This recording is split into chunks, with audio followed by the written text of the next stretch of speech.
The Imperium of Man, a carcass rotting in a corrupted galaxy. An empire traveling on its own inertia, grinding against the forces of its own annihilation. And I ask, unto what? The answer, I believe, will soon find me. And soon find all of us. Good morning, afternoon, and or evening. I welcome you all back to Neon Lights, ladies, gents, and all those in between and beyond the binary. Back to By His Shadowed Peace, our Wrath and Glory epic. I'm your host for the duration of tonight's celebrations. My name is Foxy and I use he, they pronouns.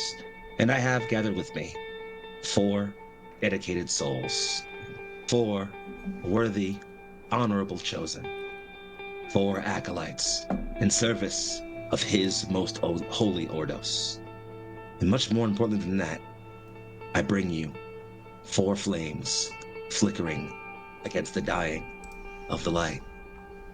I could tell you all about the great deeds they will soon wrought on a dying galaxy, but instead, I bid them tell that tale themselves. And to do so, first, I bid them introduce themselves. So friends, in order that I call you out, please tell me who you are, where you can be found on the internet, and who, for the last time, you are playing. We start with a soul incandescent, flame burning and raging and screaming and dying. I talk, of course, of our devoted sister, our hallowed suffering martyr, penitent one, Michelle. Hello. Well, good evening. I'm Michelle, and today I will be playing, for the last time, Aria Yun Contour, our sister hospitale, our sister of battle from the Order of the Silver Dawn. And what a journey you have been on, my love. Carrying the table on across. Next, I introduce, for the last time, the hand that holds in the shadow, the eye that is always watching, the curious, the clever, the creative, the impossible to catch, the brother's promise, the sable-eyed, the ever-watcher, Land the Dan. Hello, I'm Land the Dan, I use he, him pronouns, and tonight, for the final time, I am playing Barris Corbin, the Desperado. Barris has come a long way, but still has one last promise to keep before he can have a little peace. Let's see if we can help him find it. Moving right on across, we come next to the burdened, the glorious, and the unkept. That which is promised, that which is sworn, that which has kept the faith, even unto their own fraying, even as the curse in their blood undoes them. The last wall. Turk, accented. I'm surprised you knew it was me. Anyway, hey everybody, I am Turk, or Turk Accented, with your Inquisitor's permission. And I am really excited to be back here. Both I and Zedkiel Delos use he, him pronouns for the utmost efficiency. And I am super excited to be my big lamenter boy who certainly won't die, because nothing in my chapters, oaths and heritage has anything to do with dying for those we cherish. Oh no. Anyway, let's kick some ass. Zedkiel, as is kin for your ilk, you have seen much, suffered more. It will do me pain to put you through just a bit more, but I would hope there was a glorious Emperor's mercy on the other side of it for you. And last, but certainly very, very far from the least, I gave you, the outsider, the lone soul, that which has lost everything and still clings to what remains, the remnant, the silence, the echo, Meg Mysteria. Hello, I am Megan or Meg Mysteria. I use he, they, she pronouns, and I'm playing Laura Talone, otherwise known as Edelvara Delone.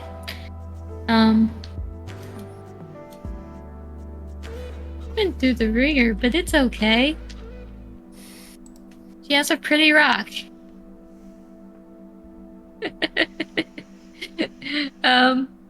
Yeah. We will see how tonight goes. I'm very likely going to die, and you know what? I'm okay with it.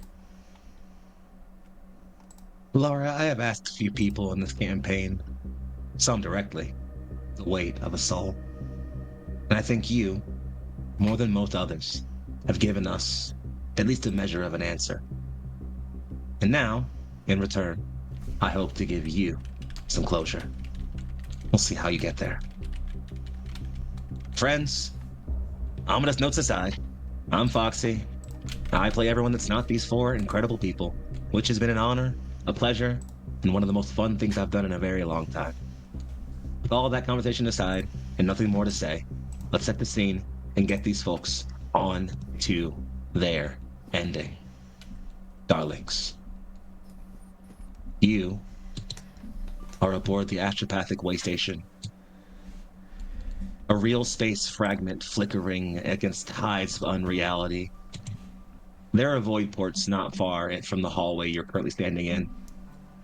If you are smart enough, which I assume you all are, you would know not to look through them right now. For what remains outside of these walls is not the skein of reality as you understand it. What awaits, roiling, cackling, screaming, and clawing, is the very fabric of the Imperium itself. As the warp rankles to the tune of 1,000 screaming, dying psychers. In front of you, dead, lies the headsman Thok, slain in a glorious combat, with the help of a friend. Around you are gathered the 3 acolytes, the 3 comrades, who have brought you this far. 3 of you are conscious. 2 nursing dire wounds, 1 nursing a splitting headache, for lack of a better terminology, given the pseudo-active blackstone you had to be exposed to temporarily. And the other, due to 1 rampant demon, is unconscious, though slowly stirring.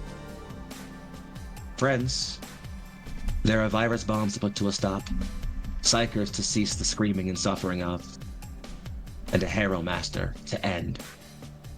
How you do that remains in your hands. I, however, have talked far too much. My friends, my darlings, my acolytes, the scene is yours.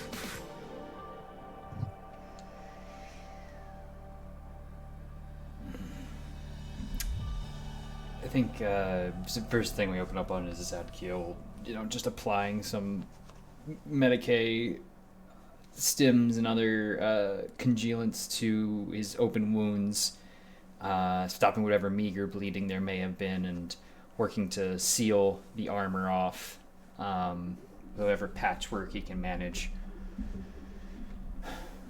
We must work quickly. There will likely not be much time with what roiling there already is in the warp.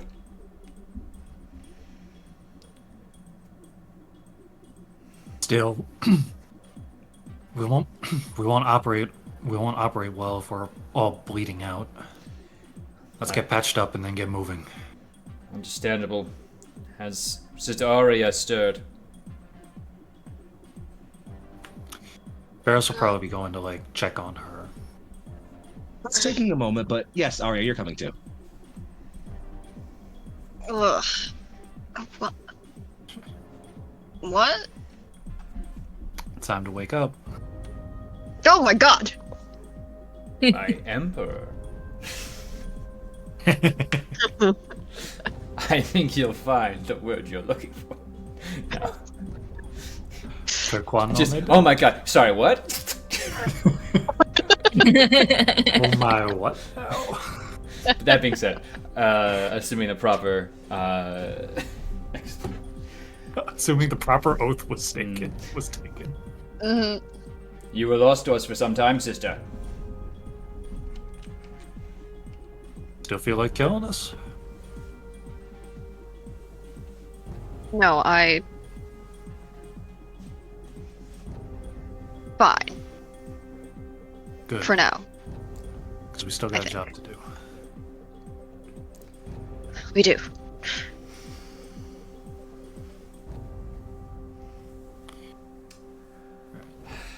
And where's Laura in all this?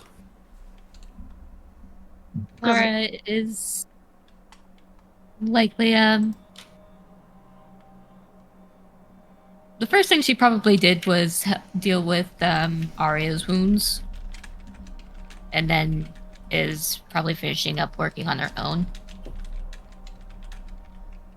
I think Aria is probably looking at her almost half-empty bag of medical supplies, of which she's packed two, so it's not a problem. But yeah, she's got 2 sets of Kyurgen's tools. So she opens up like the first bag that's like half empty and just starts fixing stitches, pulling together what patch jobs have been done. Sorry, but like is probably going to go to you first, Lara.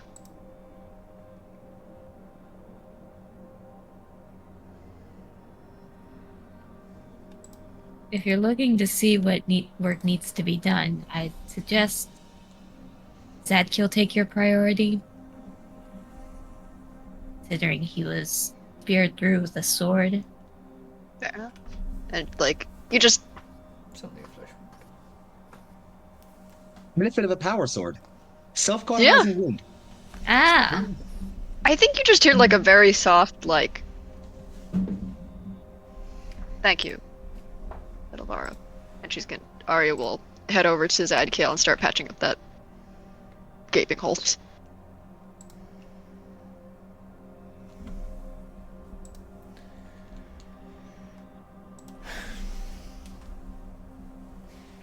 Thank you, sister. Are you sure you will be capable of handling this next fight?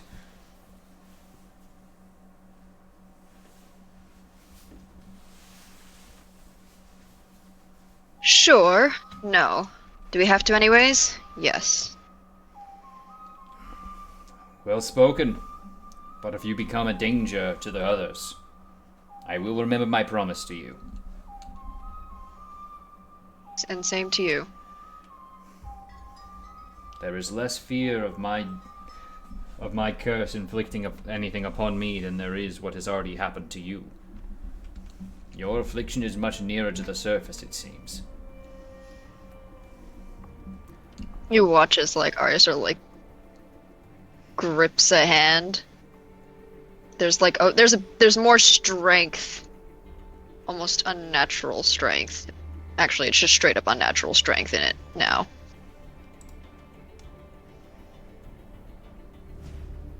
I know.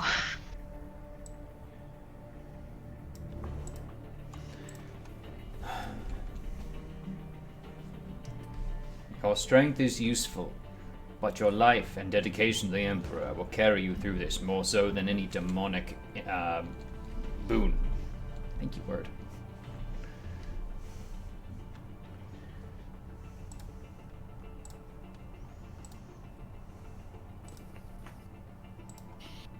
That's all we can hope for. To whatever end, then. Yes? There can be only one end that we accept. Our victory and the safety of those on the planet below and across the Imperium. That means we must burn the station. If we must burn ourselves, we'll see it through then. For those we cherish, we die in glory. That being said, I would request you stay close to Adalara. The Soulstone may yet prove a more capable handler to your affliction than any soothing words I might offer.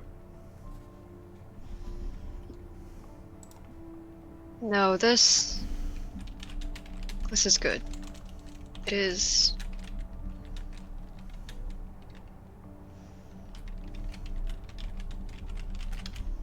a reminder of why I must turn towards the light.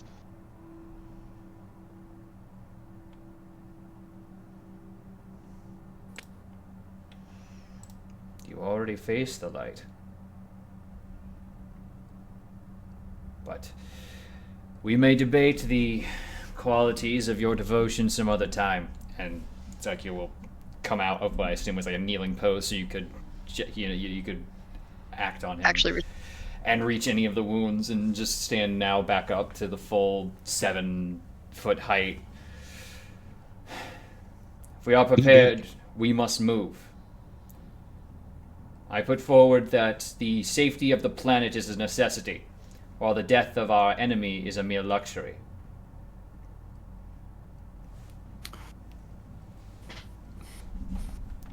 Yeah. I second the motion. As do I. If there are no objections, let's go find those bombs. The bombs, then the psychers. And if But Harrow... hopefully not. Then we take out this. Sock if we're lucky. Or Harrow. Fuck. Yeah. We did that one already. If Harrow makes themselves an impediment, then the Emperor's justice will shine through their corpse.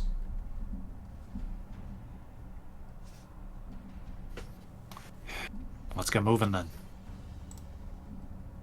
After you, Barris. Right. GM, I still have a fairly detailed mapping of the station, yes? You do indeed. Alright. What is the quickest way towards, anything that looks like it might be able to hold a virus bomb? Actually, can I use, insight or whatever, anything to sort of, like, narrow down an appropriate location? We'll let all of you make that roll. Alright. Yeah, what? Maps Sorry. up on the datapad. Insight or Scholar Imperium could be helpful here. Also, could be anything like that. Yeah, Except like an awareness roll here, for a reason that'll make sense in a moment. How the hell did my awareness go all the way up to friggin' 7? I just want to ask, like, would weapon skill work here as a way to, like, understand the most effective means of it? But that'd probably be more That's knowledge. annoying. Like, that'd probably be more Zaki, I'll let you make the roll if you'd like. Alright. But that would at least tell you where it's not. Are we all making the roll, or? Oh, well, I was making the awareness Or- roll. Yeah, we can make the awareness- roll that makes sense. Or insight's also fine. You're making any roll you feel is appropriate that's going to help you find the likely location of the virus bombs. 6 icons. I got 6 icons on the awareness roll. What? Wowza. Well Oh, well. done, friends. I did awareness and 1, 2, 3, 4, 5, 6 as well. I Well, only got okay. 3. Only got 3, sad face. All right. Aria, your mind is still elsewhere, lingering remnants of whatever just happened to you, still trickling at the back of your consciousness. It's difficult to focus, but you're clearing the haze.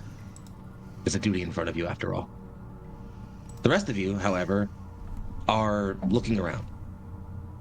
Zadkiel, you, by virtue of knowing the history of the Astartes, have an unfortunately comfortable knowledge of the way exterminatus-grade virus bombs are deployed through a planet.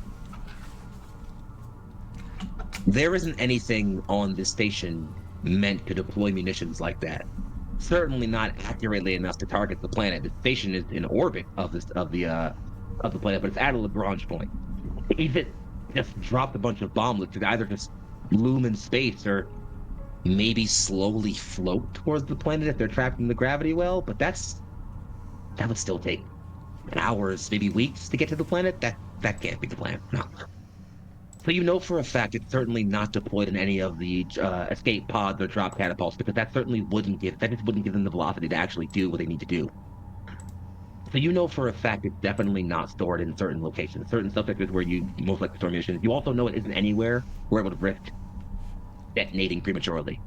Meaning Harrow didn't put it near the reactor core, near any heat sinks, or any easily accessible storage base.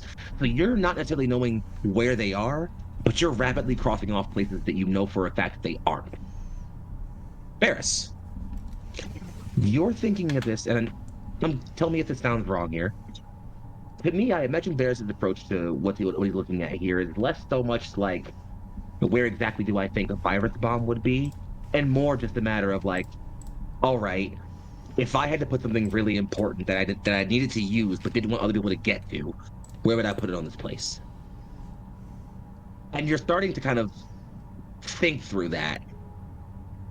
And then you're recognizing, yes, of course, the way to deploy these things, you're kind of running the same problems that Gale is, where you're thinking, okay, if it needs to be used, then, well, it has to be put somewhere where it can be used. And that's making you think it can't be anywhere closer to the interior. It's got to be probably somewhere in an exterior location where it can be easily set to somewhere that I can deploy and won't be intercepted too quickly, which is making you start to narrow down locations and kind of pick through it.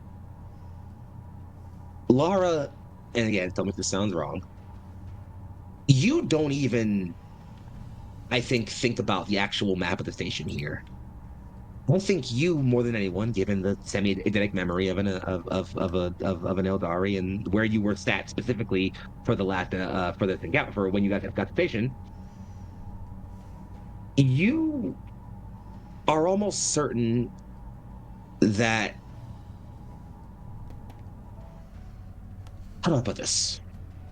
You start to get the handle on you all saw the only way off of this station, which you're now realizing is probably the only comfortable way to get anything off the station. Certainly massive amounts of anything.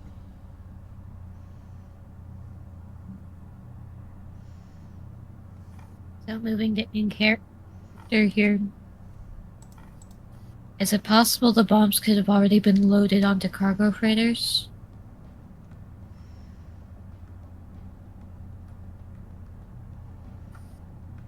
Potentially. I would make deployment a bit easier. Though I want to look at the map. I mean, the cargo freighters, they would be in hangars, which would normally, of course, be heavily guarded via the Hangars, freighters like, well, any smaller ships like the lighter you all took here, or any fighters or smaller scale shuttlecraft, would be stored in a hangar base like the one you landed in. Large craft, though, anything bigger than a Corvette, certainly something like a bulk freighter, couldn't be stored anywhere inside the station. It has to dock with a limpet attachment or a nacelle on the underbelly, which is then you start picking up on exactly what Laura's thinking. You all saw a bunch of cargo ships attached to the bottom of the base on your way in. I think you're correct. Kept there so they may be deployed into atmosphere. We were originally thinking of using them to perhaps rescue the Psychers, but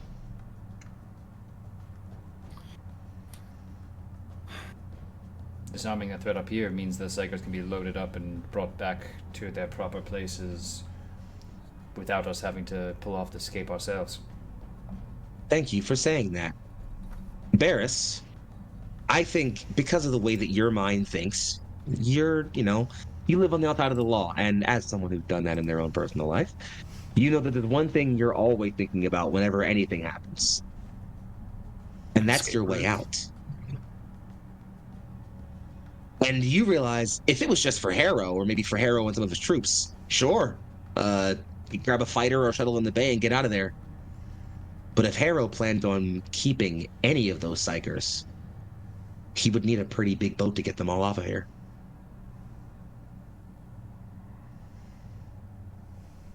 If you don't, if I think you would know this, so if you don't think you know this, I will spell it out for you fully. Okay. In that case, I'll say it. Or do you think you got it? Or if you want to, No, you can spell it out. I'm dumb. Bunch of big ships, most of them probably loaded up with virus bombs, maybe even all of them. But if Harrow needs to get a lot of material or troops or personnel out of here, he needs a big boat. You're pretty sure at least one of those boats is empty.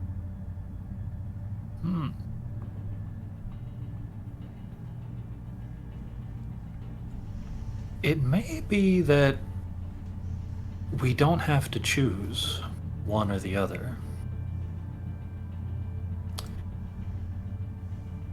Harrow's put a lot of investment into getting all these psychers up here. He'd probably need a way. If this base went down somehow, he'd want a way to get them up. He'd want a way to offload at least some of them.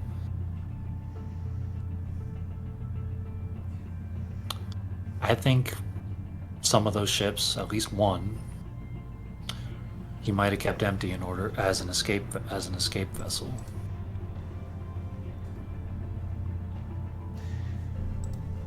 Then we have a safe means to get out of here. And we can bring these psychers onto there, as was the determination of our enemy.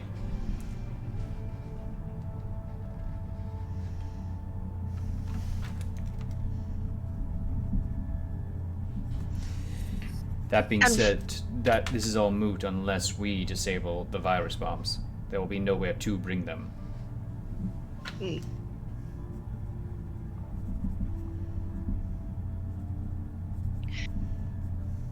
I don't want to think about this, but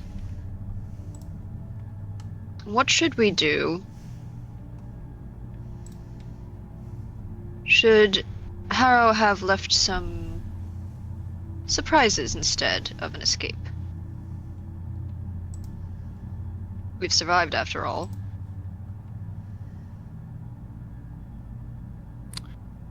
I guess we can't rule that out.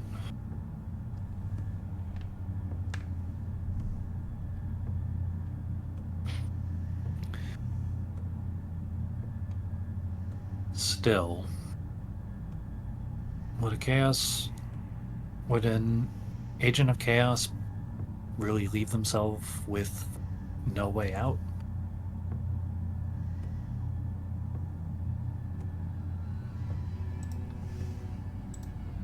What is this, Calf? Sorry, Warhammer fans get that joke. Don't worry about it. They don't seem as willing to die for their beliefs as our glorious soldiers of the empire here. I think it's more of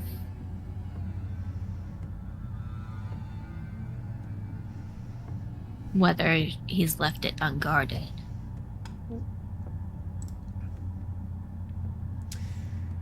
Either way, if we are going to disarm the bombs, we will have to check out we'll have to investigate the cargo ships. At that point, we can determine if there are any guards or traps. That being said, we work from there, make sure the pathway is clear for the cyclists to make their way to the cargo ships. If we tell them to stop loading onto a cargo freighter, they might very well begin getting in amongst the virus bombs. Alright. GM, what's the quickest path from here / the astral blah blah blah word that I cannot remember. The astropathic coral chamber. The astropathic coral chamber, thank you. So what's the fastest route from where we currently are and the astropathic coral chamber to the cargo hold? Primary service elevator is about 3 corridors to the left from where you all currently are. It is an operative lift that effectively runs through most of the service levels, including the service tunnel for the astropathic choir. Meaning you could take that down to the hangar and or up to the choir, and then use that as your primary way to get to get the psychers up or down if you could get them onto it. It's a very big service elevator meant to hold up to small shuttles, so 100 or so could fit on it at a time. All right, and what's the and are there any alternate routes in case somebody decides to, well, in case the elevator falls apart.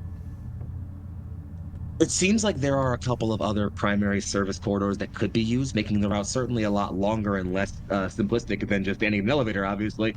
But there are at least a few alternate paths, the biggest of which would be the main elevator chamber, which handles the primary moving of personnel between any of the levels of the station, which the coral chamber is meant to literally go, like the elevator goes up into it. Thus, it's basically right in the middle of the coral chamber. That is even bigger and could fit, well, most of the psychers in that chamber in one nice carry.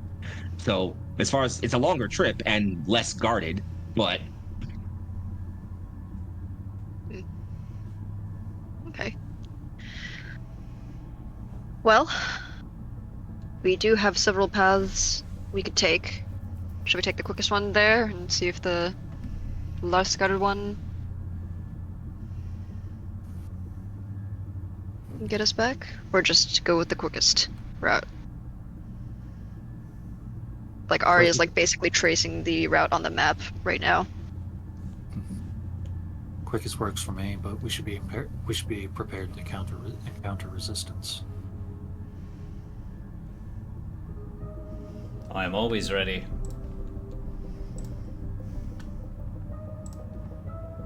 But yep, I'll begin marching my way down that direction as noted. well, in that case, I'll make it very simple for you all. As you march your way through dark corridors towards the service elevator, making your way down and then enter it, you first find the service elevator itself isn't guarded. There are no Stardies waiting for you at the top of the elevator. You open the elevator and it takes a while, and it is sort of clanking on older gears and mechanisms. But it arrives and opens without any guard. You get aboard the elevator, make your way down, down, down a few dozen floors, and eventually arrive at sub-hangar section 4D7. It opens, and there is no one guarding it. It is, however, connected to several, as you exit out into this mess of catwalks, corridors, and sort of ferroglass around you, you can notice a few things. One, the service limpets, these sort of tube-like corridors of ringed metal with some sort of like carbon nanotubing in between, large enough to easily hold several people in them, connected to each of these large cargo freighters you can see attached to the station almost like a lamprey. Clearly, that's where these things are docking and being refueled and where personnel and material is moved to and from them, at least anything light, smaller than like, larger cargo. There are 6 total ships. It's not easy to tell what's loaded in any of them. The screens don't show any cargo manifests or anything like that. Any guards or personnel you can see around are stinking corpses by now. And in general, the place seems rather defiled, for lack of a better term. What's certainly most present, and this is really only to one of you, I'd say the most sensitive of you, so Lara, is that you can certainly feel there's something just kind of stinging, like the barest edge of 1,000 or so needles trickling against the corners of your brain. Uncomfortable, if not the slightest bit painful, but recognizable. You can feel the agony of those thousands of psychers. It is being built up and driven fine like a needlepoint, condensed and crushed and gathered in together, pressed in. And it is not going to be long before it erupts. It really just needs one more push of absolute agony, one more grand display of pain. Well, at this point, I'd say you're pretty certain what that's about to be.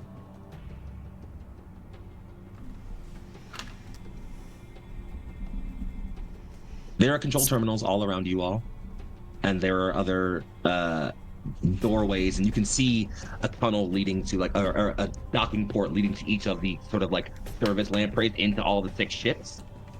Where do you wish to go? What do you wish to examine? What do you wish to discuss? I leave things back in your hands, friends.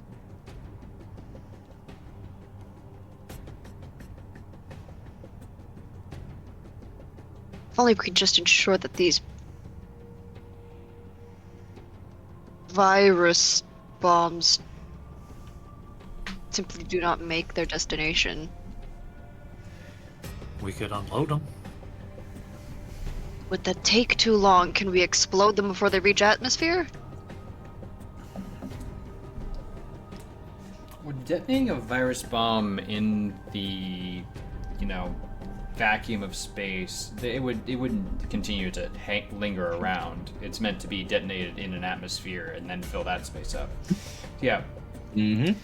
So it would form, a bit of a spacious cloud around in the area, obviously, but it would disperse rapidly into the vacuum of space. Yeah.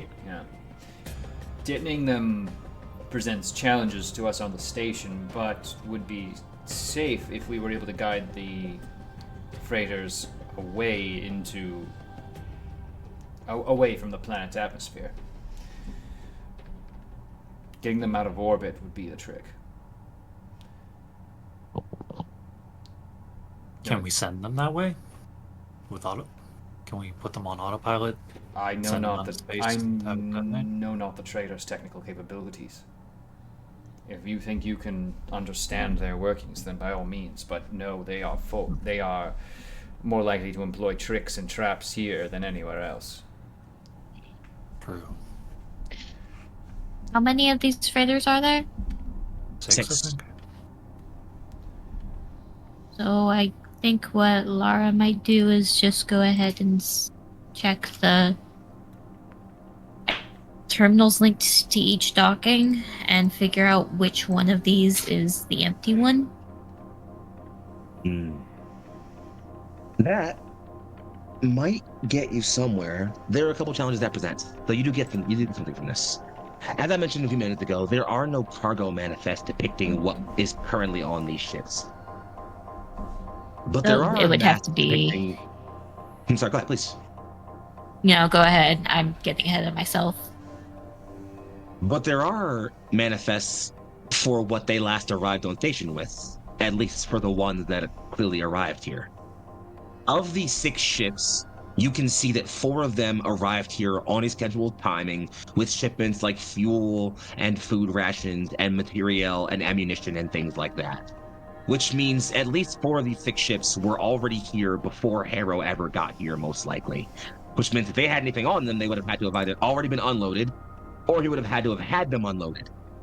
And there is lots of cargo in the overall area. You can see that it's being loaded into this place. It's meant to hold bulk cargo. So you can see that it is covered in lots of large crates and bulk storage areas. So you wager those ships had to be unloaded. 2 terminals, however, are just showing errors. As in, there was never any log of those ships being given clearance to land or having any manifests. And thus, it's seeming most likely like Harrow just brought those 2 along with him.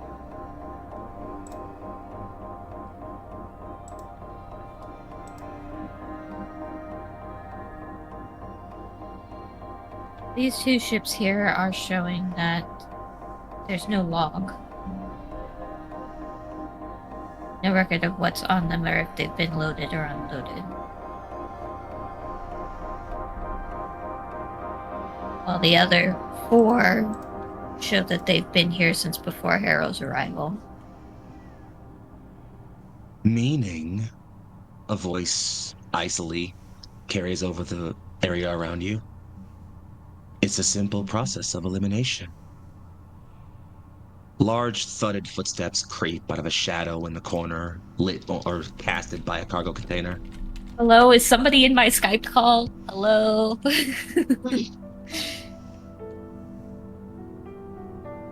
Congratulations. You are ahead of schedule.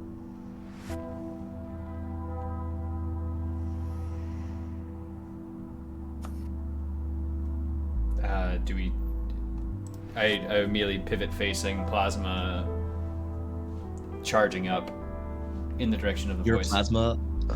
Your plasma illuminates what appears to be soft, blackened metal, covered in a glittering cloak of teal and gold scales, in the shape of a humanoid skeleton. Oh, translocating never gets any easy even when you no longer have flesh. I missed you. All right, you threw me. You weren't doing the accent, so it threw me off. Yeah. Trazen. Why are you in my Skype call? Well, Turns, and you can see that the sort of the what's it called? The necrodermis that makes up his death mask and face has shifted somewhat, and there's kind of a sort of glowing blue pulse in the middle of it. Adapting my biological structures to adapt to psychosensitive communications was a simple matter of, well, time. I have dealt with your kind already. That, however, is not important. What is, well, is all of you.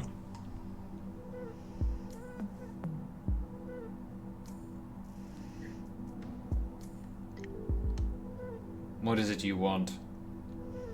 we are on a bit of a time crunch here, I would imagine. You did say we were early. Oh, far from a bit. This entire system, nay, this galaxy is threatened. If Harrow's schemes are unleashed, this whole system would burn in psychic fire. The warp made manifest. The Imperium will suffer demonic incursions galaxy-wide. A grand end to a dying empire.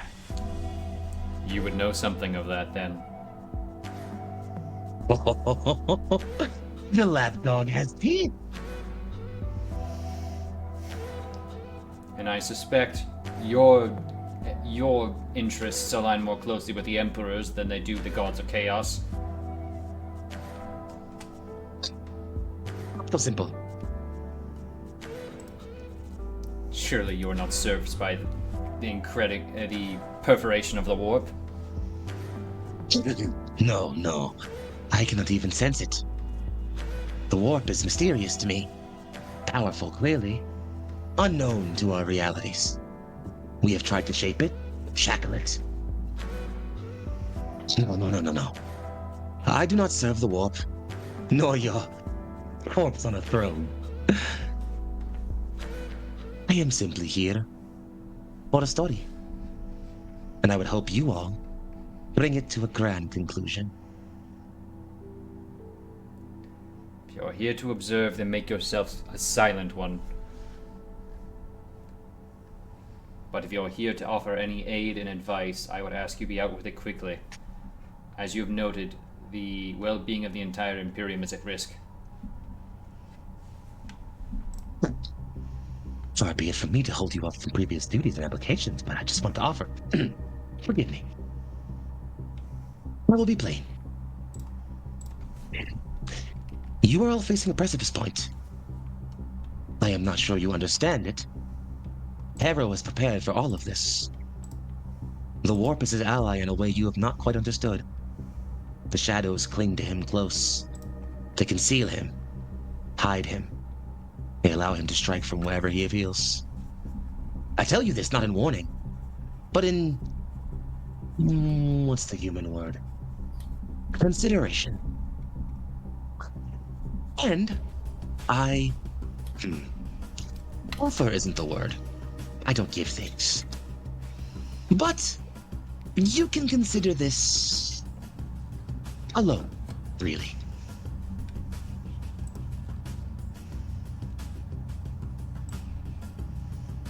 He looks directly at you, Lara, points up at his forehead, and taps it a few times.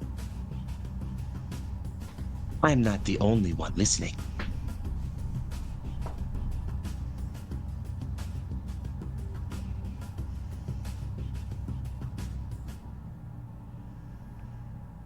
Great. To the point. Well, that was the point. And I am certain, when it matters, you will have needed it. So, don't forget who you owe. Yes?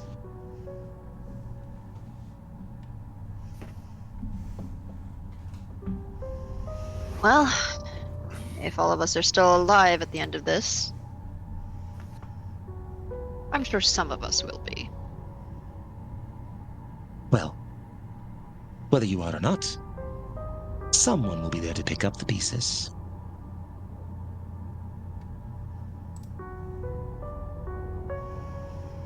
is it a loan if you have the possibility of not getting it paid back? I believe If, they call that a default. Then I suppose it's in nothing more your practically. best interest to make sure you get it returned with interest? Perhaps. Perhaps. That we will deal with after you are all not dead. Presumably.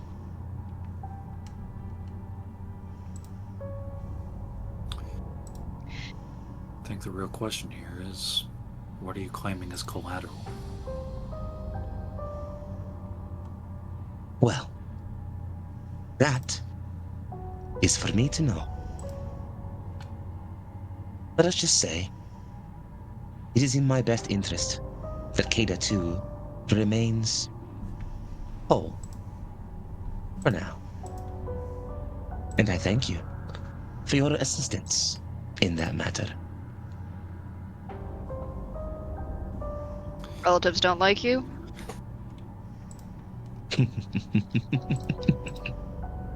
That, little sister, is a tale I could spin across the galaxy. Find me on Lemnis sometimes, and perhaps I will tell it to you. Goodbye, acolytes.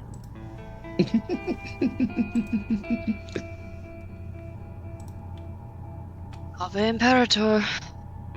Well, that was a waste of 5 minutes. Gloria. And as he kind of fades away, Gloria in excelsis terra, and is gone in green lightning. Alright, So we watch the shadows. The station has said, fuck your Skype call.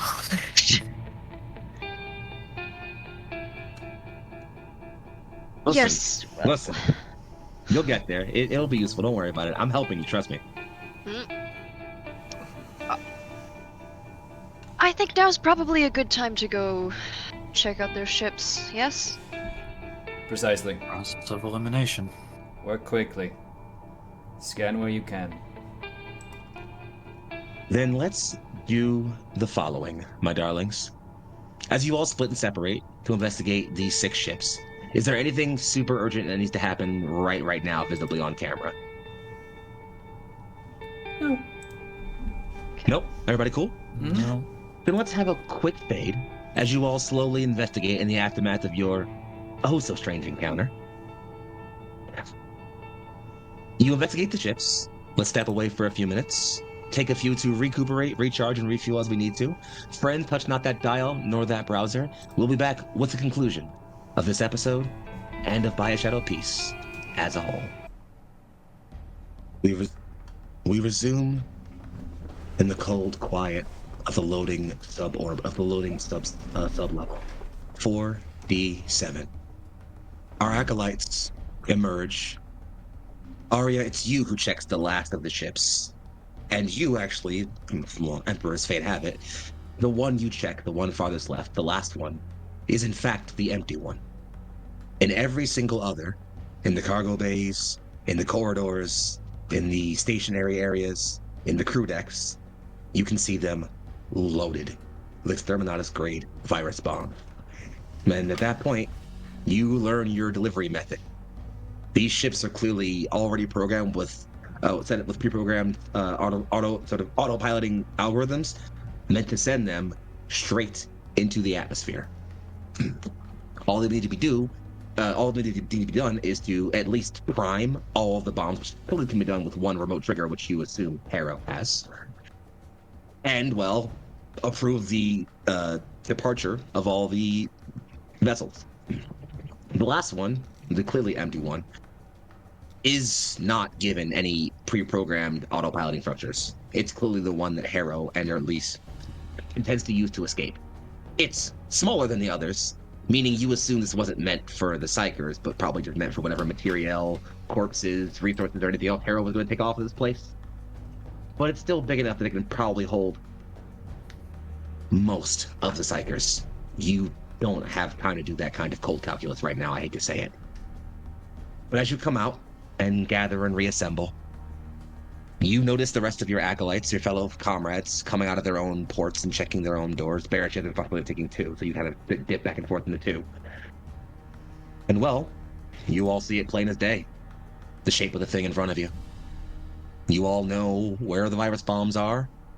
You all know how they're loaded. You all know how they get down to the planet. You also all know where all the astropaths are. In fact, one of you can still feel them. That needle pain arcing all around the bits of your brain, slowly, steadily spreading and spiraling further. They're above you. Several levels above you, but above you effectively. The only thing you don't know is where our Harrow Master remains. So friends, I leave you this last moment together before the harrowing approaches you all.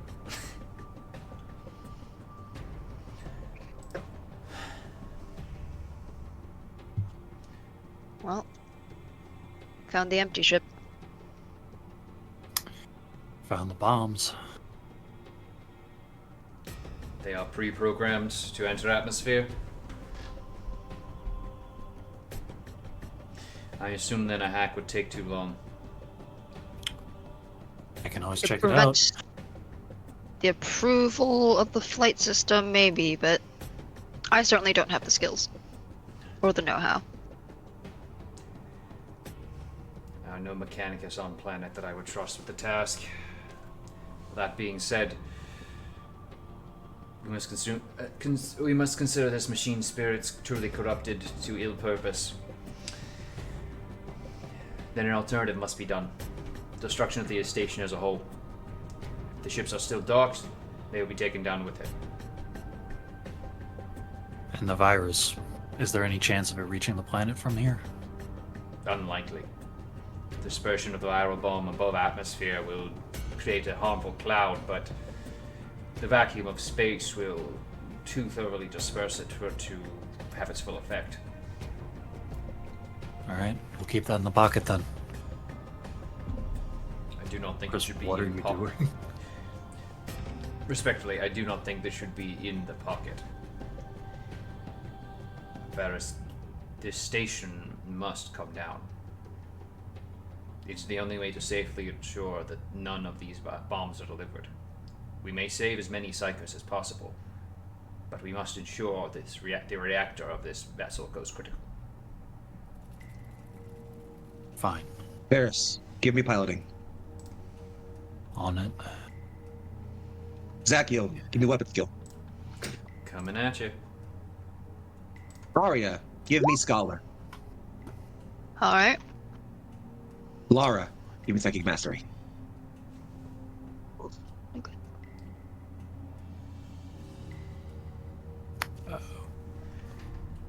That is 1, 2, 3, 4, 5, 6, 7 icons.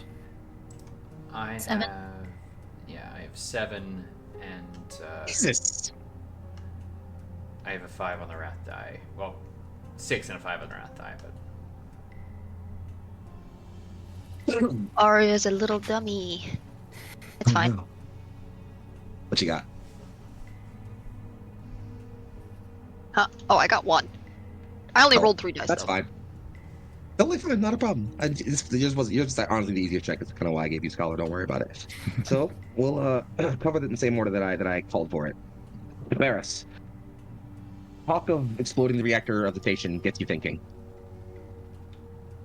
Getting to the reactor core is one thing, certainly. You could get there probably without too much trouble from where you are using service elevators and some travel. It would take you some time, and, well, you would leave this area exposed for Harrow to get to and do whatever he wanted to with, including possibly even sending the ships off early. Not impossible, but your best bet at that point might be splitting up or doing it fast. However, you've flown a couple of freighters, nothing this large, but you've flown a few ships of a few sizes. You've seen their inner workings, and you are no mechanicus, you're no coghead. But you know roughly about the scale of a fusion reactor being equipped on a freighter of this size. You could set one of these ships off, and the resultant chain reaction would probably catch the rest of them. hell, maybe even the station.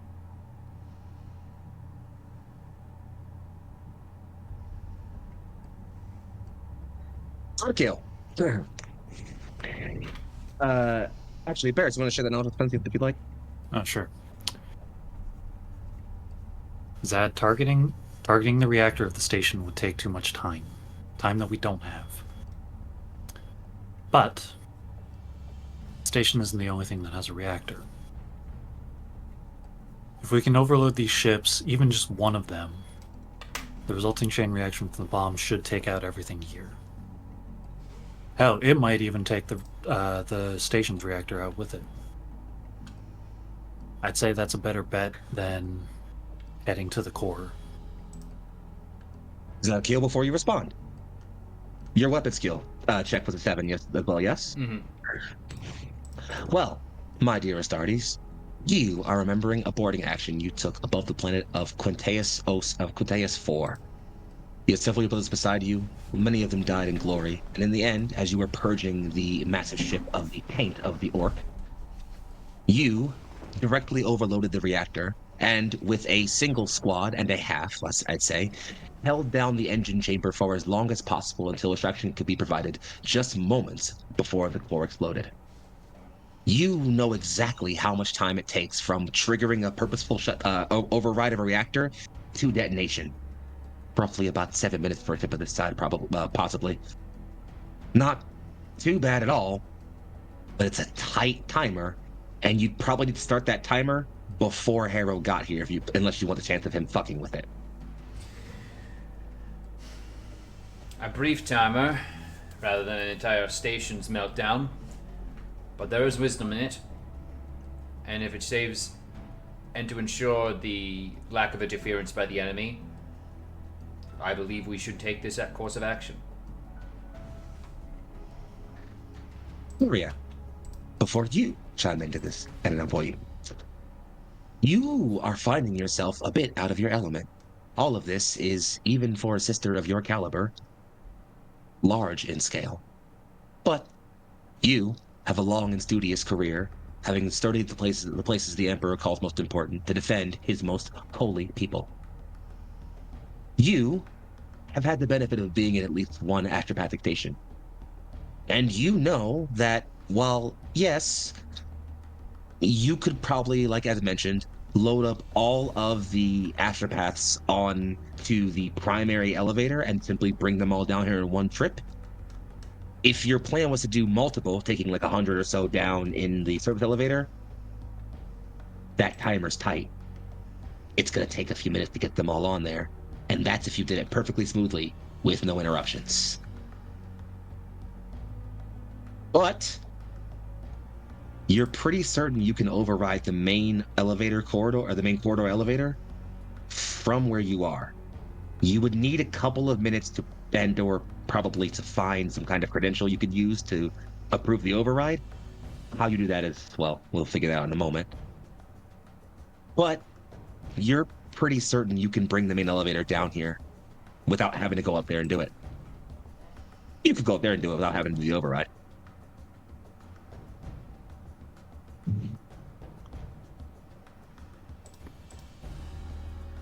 If I have some time, and if I can slice some credentials somehow, or just... I can send the main elevator down with the whole astropathic choir. We won't need to go up.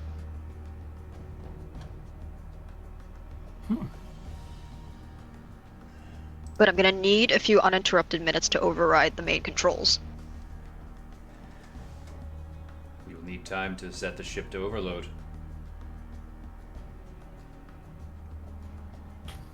Lara, before you chime in here, well, it sounds like that only really leaves one problem. Getting all the astropaths onto the elevator. Mm-hmm. And it's... Then you're realizing, well, maybe not realizing, because you've already been feeling it, that prickle at the back of your brain this whole time, which you recognize as those psychic souls that are all screaming, crying, calling out, hoping for a release of some kind. And you're realizing, how do I I should just give this to you. Present's hint starting to make so much more sense. So they're the ones listening.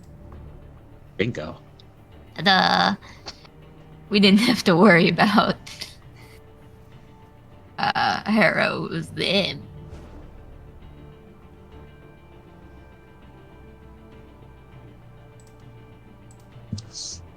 So from here we could give them directions. It would take time, effort, and focus. But it's not impossible. You think so. Enough force, enough of a push, a bright enough call, and just one nudge. Yeah.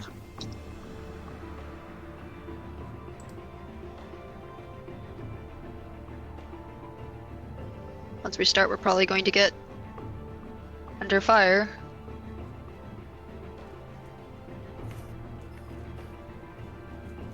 So, without knowing how they've been contained, I would need to put forth my focus into communicating with them, giving them a guide down here.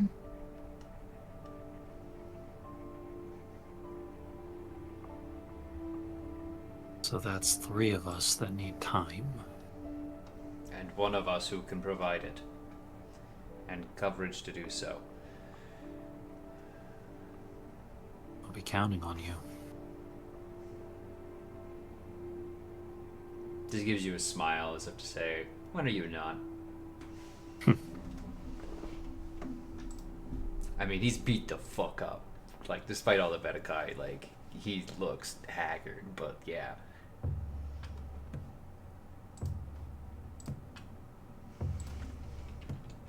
Well, friends, it sounds like you've got your plan set.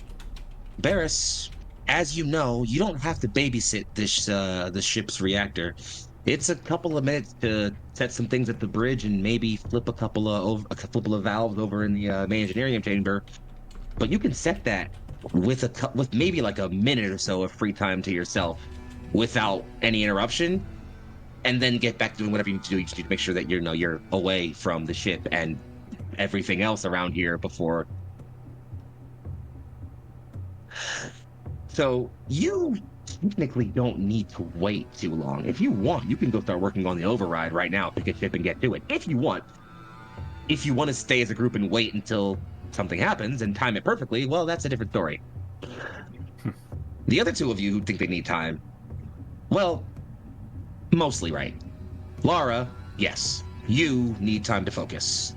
It won't take you time to literally stand still and not, and do nothing. You can spend some time passively gathering that focus, if you will. But you will be able to gather it faster if you are completely uninterrupted and not having to be distracted or, fight for your life. Yeah. Aria, well, you mentioned needing credentials. Thankfully, there's a fuck ton of bodies around. So, if you, or someone with more perceptive eyes, is able to spend some time looking around, you're probably going to be able to swipe a key card, a data imprint, or maybe just an eyeball or a hand. Something you need to get yourself through whatever credentials you need. It's not all that hard. And in fact, similarly, you maybe only need a good minute or 2 to look around and hopefully find something. I'll actually let you both make the roll for it to see how well that goes in just a moment, if you want, both you and Barris, to see how well your respective tasks go. The only question is, and I guess the thing that remains for you, Aria, is it's less about finding. So once you've got the credentials, you can probably make the override happen without too much trouble. It won't take you too long to do it. It's really just about making sure that you time it right so that the elevator doesn't start leaving, before the psychers are on the platform. So for you, it's more a matter of making sure you're in the right place in the right time.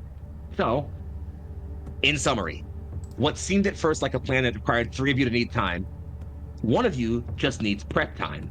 One of you just needs to be in the right place at the right time, and one of you actually needs time. Does that make sense? Which only leaves our dear Amarillion painted boy, our armored lad, as it were. Zabtiel, you're mostly correct in what your goal is. buying time and keeping Harrow occupied. Unfortunately, seems like unless you can keep him solely focused on you, you're going to have to keep your attention split. Or do something to keep him solely focused on you.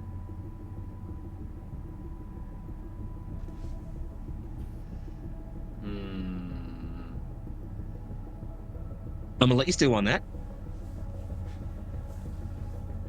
Friends, I'm assuming you all take the moment to prepare the things I've mentioned for you all, or unless you're for some reason waiting to do that, I don't know. I am working on getting myself coordinated. Perfect. Aria, you take a few minutes and you find a hand to bone saw off with your children's tools and get over to the data pad to swipe for data credentials and, well, start working on the override. It's prepared. It's locked and loaded. All you have to do is simply approve the override and also not let Harrow get to this terminal to do anything to fuck with it. So, no pressure. Lara, you are gathering psychic winds around you. The warp is still unquieted, but you are a master of this craft. It will take time, focus, and energy, but you know you are prepared to begin gathering the warp within yourself. It's going to be up to you when the fighting starts, whether you want to solely focus on gathering that warp, or otherwise contribute to the fight. And if you are otherwise distracted, it may subtract somewhat from that focus. Mechanically, I have a clock going for you. If you spend your whole turn gathering up warp, it'll fill the clock more. If you get hit by anything, it'll take it away some. If you do anything else in your turn, you can fill it a little bit, but it won't fill anywhere as much as you spend your whole turn doing it. It's my Okay. end. Don't worry about it. I'll track it. It's fine for you. Just all you have to worry about is what you want to do on your turn. Okay. Camera last passes to Zadkiel. I imagine. Second to last passes to Zadkiel. Prepared and ready, focusing. Who are you currently closest towards, or what are you doing right now? I would like to be in the shuttle bay because I assume that's a good place to be in and amongst everybody, being comm systems or psychic contact, and then getting the ship overloaded. I'd like to get the lights on as high as they can go in here, and find my way directly under a singular light so that the only shadow is quite literally directly under him. And yeah, go for it. I was gonna. Sorry, I didn't mean to cut you off. I was You're good. had a thought up here in my head. I was gonna ask if I could do something before, like pre-fight setup. I'm gonna do my regen on Zad because I'm doing shit anyway. As well. Know that if you sustain regen, that will count as doing a thing on your turn for the sake of filling the clock. Yeah, I figured. Not a problem then. But You are easily able to get that cast. Is there anything you want to narrate for that, or do you want to sort of make me aware of that and keep it passive? just making you aware that just gonna walk up to my buddy Zad and activate that before I go find my little corner in a alcove and sit down. That is 8 icons. Perfect. Easily.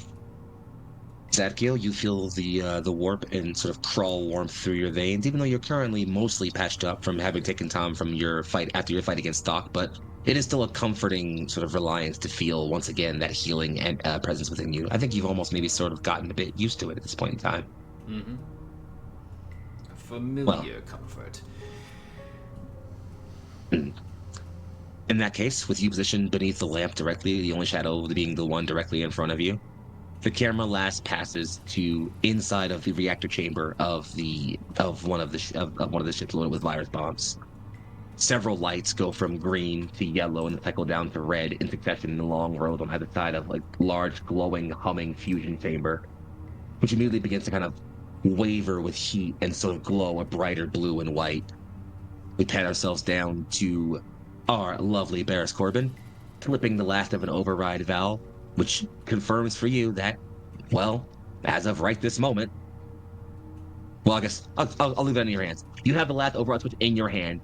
You know that from the moment you flip it, it's about 7 or so minutes until you all need to be somewhere very, very, very different. Maybe 7.5 if you're lucky.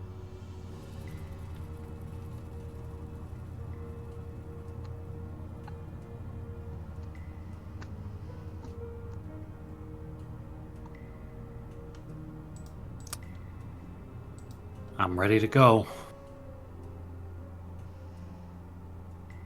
Then it begins.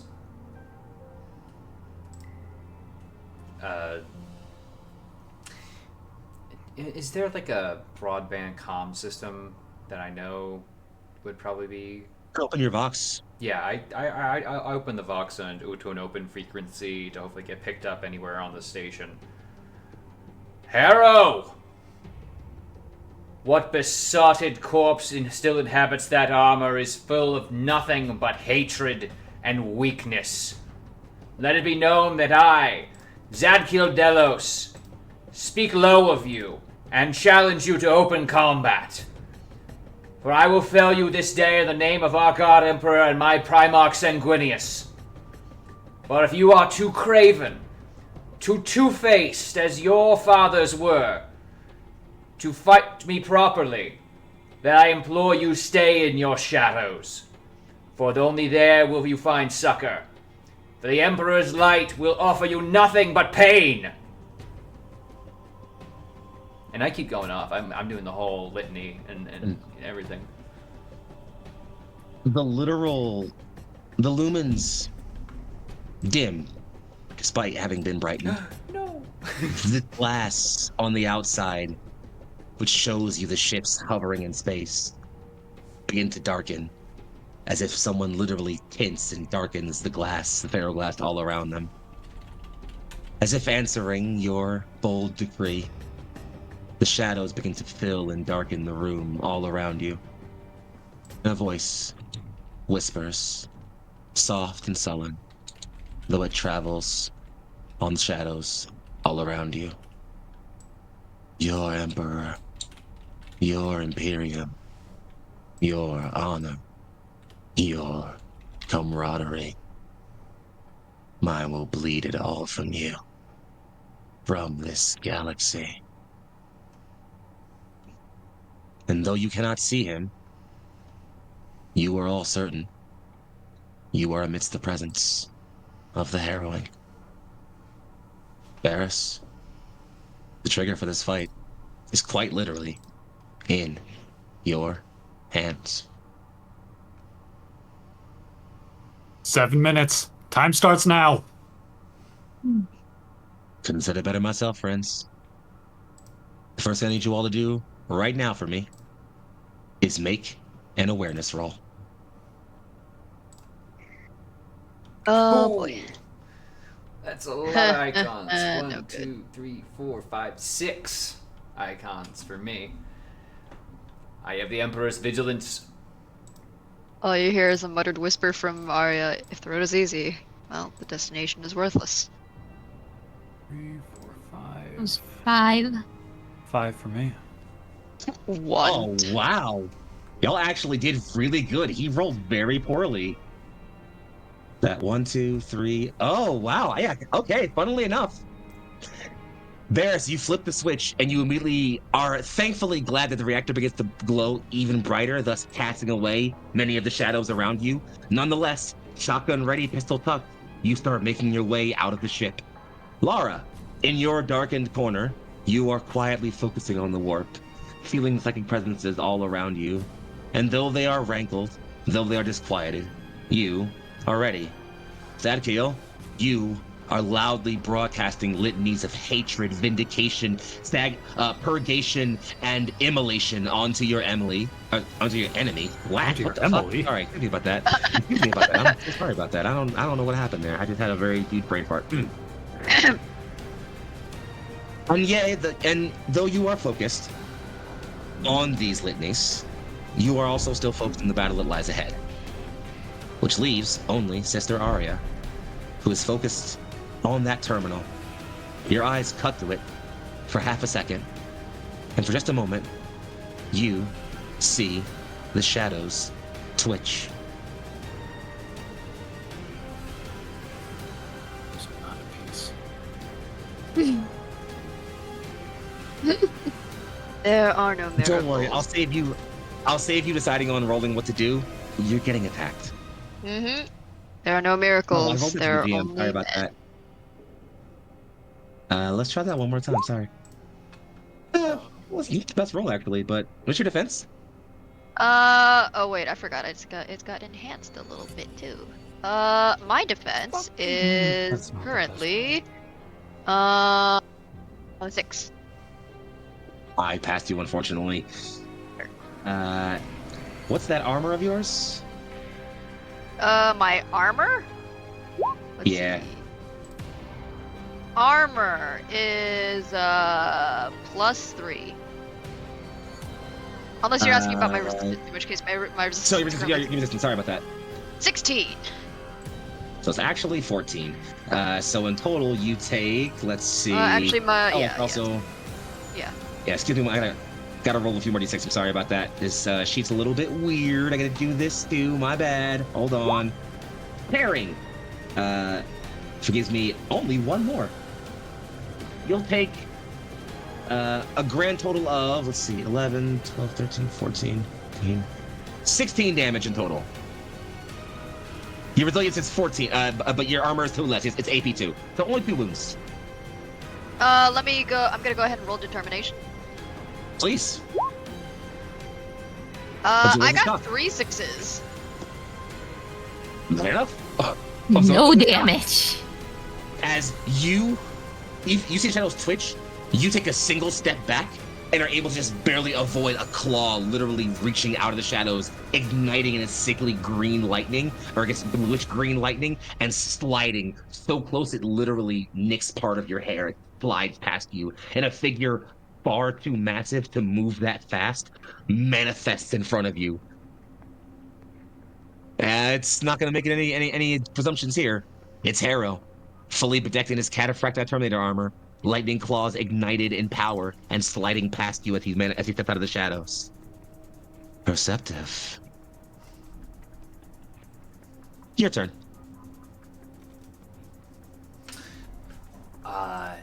Is this in view of perhaps a certain space marine with a plasma gun, or would you like to go, Aria? I mean, hey, if nothing else, I don't think I have that much room to use my naginata. So, how does a chain bayonet sound? I mean, sounds pretty fucking cool, frankly. Do it. Do the thing. To be fair, I actually don't remember what my chain bayonet does. Let's see. Chain bayonet. It's brutal. That's Oh, fine. never mind. I like It brutal. just adds +1 to each of the extra damage die. I don't do that much damage. Sad face. Okay. Can I make a targeted attack instead with my shock naginata? Sure. Okay. What's the most metallic part of his armor? The most metallic? Yeah, like the most conductive. If you're intended to send shock through him, you're going to want to aim for one of the softer parts of the armor, as the armor is mostly shock absorbent. It's Terminator armor. But Fair. if you aim for the gorget, there are tubes feeding into his neck. You tap one of those, that might not do so great. Fair Small enough. target. We're gonna go for it. It's gonna be a little difficult. I mean, a lot difficult. I'm going to add +4 to his defense. All right. We're gonna go ahead and roll that attack, and I hope it works. 5 plus 2 6s is 7. Oh, you needed exactly one more. Does anyone mind if I spend a glory to roll No. another We have a die? lot Take of it. glory. Go for Take it. it. Yep. Fuck this man as long up. as we have an account of the glory we got, and let's do it. We did. We got 9 right think we now, have so I 9 can. currently. So like I It's the can. last session. Fuck it. Yeah. So I'm gonna go ahead and roll an. 3 is not gonna hit. Should I just keep spending glory until I can hit this guy? I'll allow it here if you want. Are you okay with it? And another one. After that, we'll see. You'll know I gain Alright. ruin when you spend That's a glory, 5. right? What? No. That's Wait, it. since when? Huh? Since it's Hero's special ability. Oh! telling you that right now, by the way. Okay. Thanks for the 2 ruin. I appreciate it. Yeah. Well, All right. So I hit him. We unfortunately gave him some stuff. But that's okay. So we're gonna go ahead and roll damage. So that's a base damage rating of 18 plus 2 ED, and I rolled a 6 on the damage roll. Ooh, no. This is an 18 plus 2 agonizing for- and rending 2. So every time I shift an Rondi. exalted icon, the AP weapon's AP improves by the rending rating for that attack. All right. Are you spending the wrath die to improve the AP? I have a plus. I did roll a 6. So I'm gonna go ahead and do that, I guess. Sure. What's the rending? It's rending 2, you said? It's rending 2, and it's agonizing. grand So every total wound of that's the- inflicted, it also inflicts 1 shock. Mm-hmm. So you did a grand total of 20 damage. It's going to deal some wounds to him. Actually, a fair number of them, funnily enough. Yes, you slide the shotgun in towards the neck. He dips his head up some, and you kind of clip on the inside of the shoulder armor, but it cleaves in, and the very tip of your blade catches and nicks at one of those tubes, and the shock you see eats all through his like corrupted and twisted pallid face, going all across it. He doesn't seem to move, save to scrunch his eyes in. That's enough for you to know that was agonizing for him, and he's not happy about it. I'll also take my 2 shock. So like, You he know only what? took Hold 2 on. wounds. I'm rolling termination on that. What the fuck? Yeah, hold on. I'm doing. What the He fuck? only took 2 wounds. Termination on that. I'll take them back. Yeah, I'll take them back. I'm sorry, no, he took more than 2 shock. Or at least he would. Okay, he now only takes 3 shock. He only took 3 damage there. He All right. took a couple of wounds. Okay, because Like that. it's agonizing for every wound you take. Sorry, it's You're right, shock my fault. for every I fucked that wound. up. It's my fault. I fucked that up. So 1 wound and 5 shock. If I'm reading that right. So, we're back over to you all, as he already had his first action. He's not taking his turn just yet. Go ahead. Okay. Unless you want him to hit Aria again right now, because he will. No. Okay, then go ahead. Take your turn. Can I get a shot off at him? Sure. Go forth, do great things. You miss, you hit Alright. Aria. If I miss. Let's see. That is 1, 2, 3, 4, 5. Everybody in the car. So come on, let's ride with 7 icons. Passed it. He hit. Okay. And. Oh, could I have? Nah, I don't want to supercharge yet. Know what his defense was yet. In this case, am I considered in short range? No, not currently. Okay, cool. And here comes damage. So base DR is 15. Oh right, I'm so used to the chainsword stuff, which is You're fine. so that should be 15 damage with no additional icons rolled. Any AP on that? It should be minus 3 AP. Okay, that actually helped you out a lot. You needed that. Yep. Funnily enough. Yeah, he'll take some wounds there. Absolutely. Plasma rounds sort of flare out from your rifle in quick succession, lighting up and flaring at the shadows all around you, glowing past Aria's face. They streak past and impact on the massive cataphractic armor. You can see something kind of arcing and bending them just a little bit as it impacts into the armor. It also does scorch the armor somewhat. You can tell that, this is not the Tartarus pattern Terminator armor you are used to seeing, or the more padded standard armor. This is ancient cataphracti armor. You haven't seen this very commonly. There's probably a suit like this in the chapter armories of your chapter. This is ancient Terminator armor. Oof. Yeah, I'm looking at the images. I love of that cataphracti now. pattern. Oh boy, yeah, probably I've never even heard of this. I'm fucking curse founding. I'm way after the Horus Heresy era stuff. But that being said, I still carry trauma, and the plasma gun does have rapid fire 1. So I should have a second shot I can shoot out as part of that. It's a +2. That would be if you salvo, you would add a 1 to that. No, you're multi-attacking, are you? Yeah, I was gonna multi-attack. Go So, for it. Go for it then. yeah, it will be at a +2 DN penalty. I mean, same deal. You miss, you hit Aria, but go ahead. Miss a hit. Come on. I'm kidding. Go ahead. Roll the fucking Come dice. on, be nice to me. I rolled a 1, 2, 3, 4, 5, 6, 7.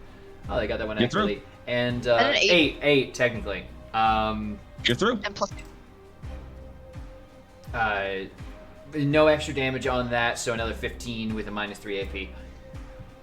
Got it. Hurting him. And Oh, wait, hold on. I can do this again. Sorry, hold on. There we go. That helps. I keep forgetting about that. I keep forgetting I can have him roll shock to get wounds back. My bad.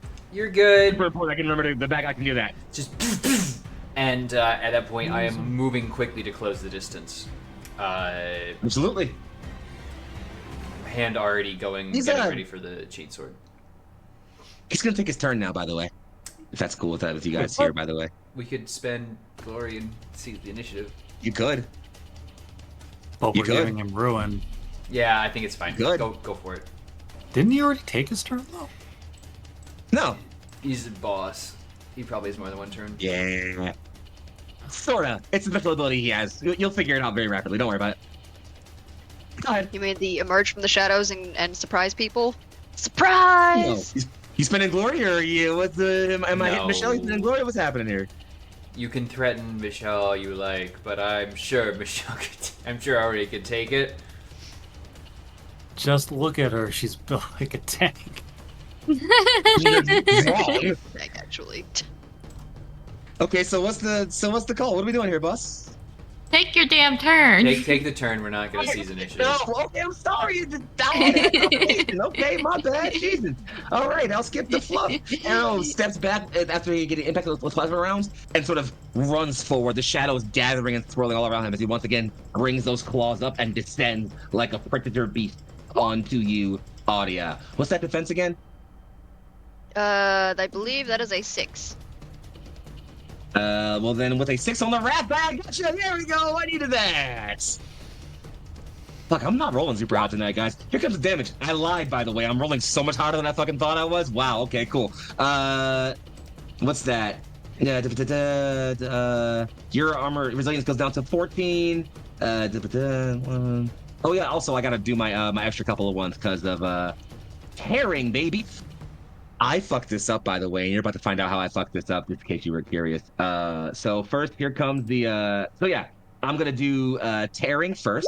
So here's a couple extra dice, which gives me another 2 for a grand total of, it's gonna be, yeah, it's 16 damage right there. However, Lightning Claws have the paired ability, meaning when I attack with 2 of them, I get to add effectively half the extra dice. I get to add half the damage rating as extra dice to the attack here, which I get to already do because of tearing. So I get to roll a couple more d6, which I forgot about last time. So that's where I fucked up there, which is what I needed Oh, that's a for lot of icons.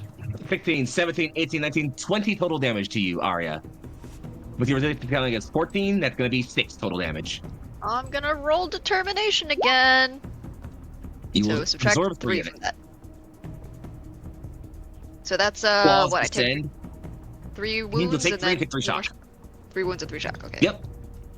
Claws descend, one bats away your shield, and then the other backhands and slides in. You still step back, able to retreat, but you recognize 2 things. 1, he's getting closer into your guard, making it harder for you to have with his spear. 2, he's pushing you away from the terminal, or trying to at least. Over to you guys.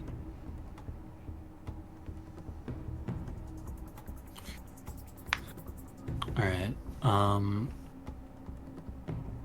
I am gonna, or unless anyone else wants to do something. It's just you and Laura. Then I am. I mean, at the very least, gonna move out of the ship, because I believe I'm still there. Mhm. Do I have a clear shot at Harrow? To get from the reactor to the outside of the ship is probably going to take the full of your the whole of your turn for this round specifically, just because it's going to be a bit of a run to get from the engine chamber through the corridor through the service umbilical back out to Okay, Inquisition. so it's So a you- big cargo ship.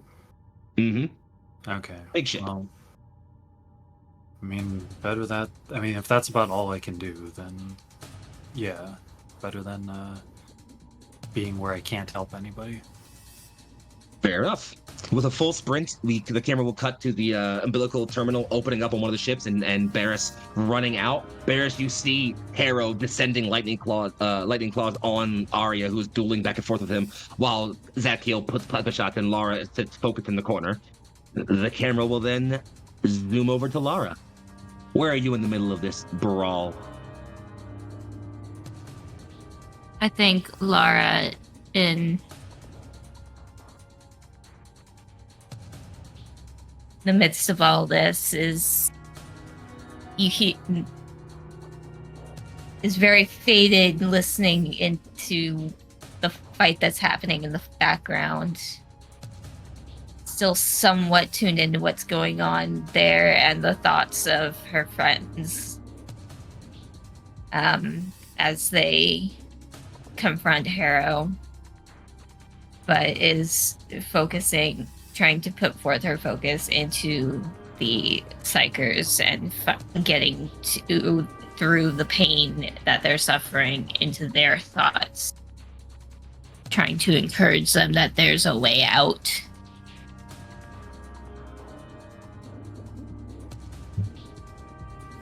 Can you make one for me? Oh, sorry, was there more there? Go ahead, please. I'm sorry. No. In that case, can you make for me a psychic mastery test real quick, please? Whee!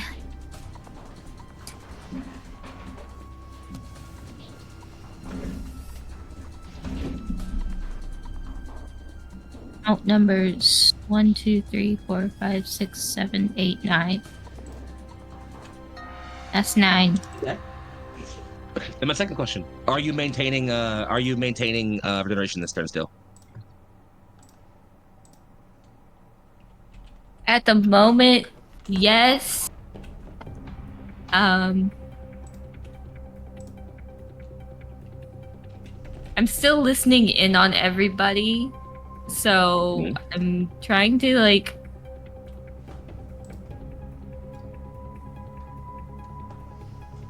Is Aria possibly cluing in that she's getting hurt?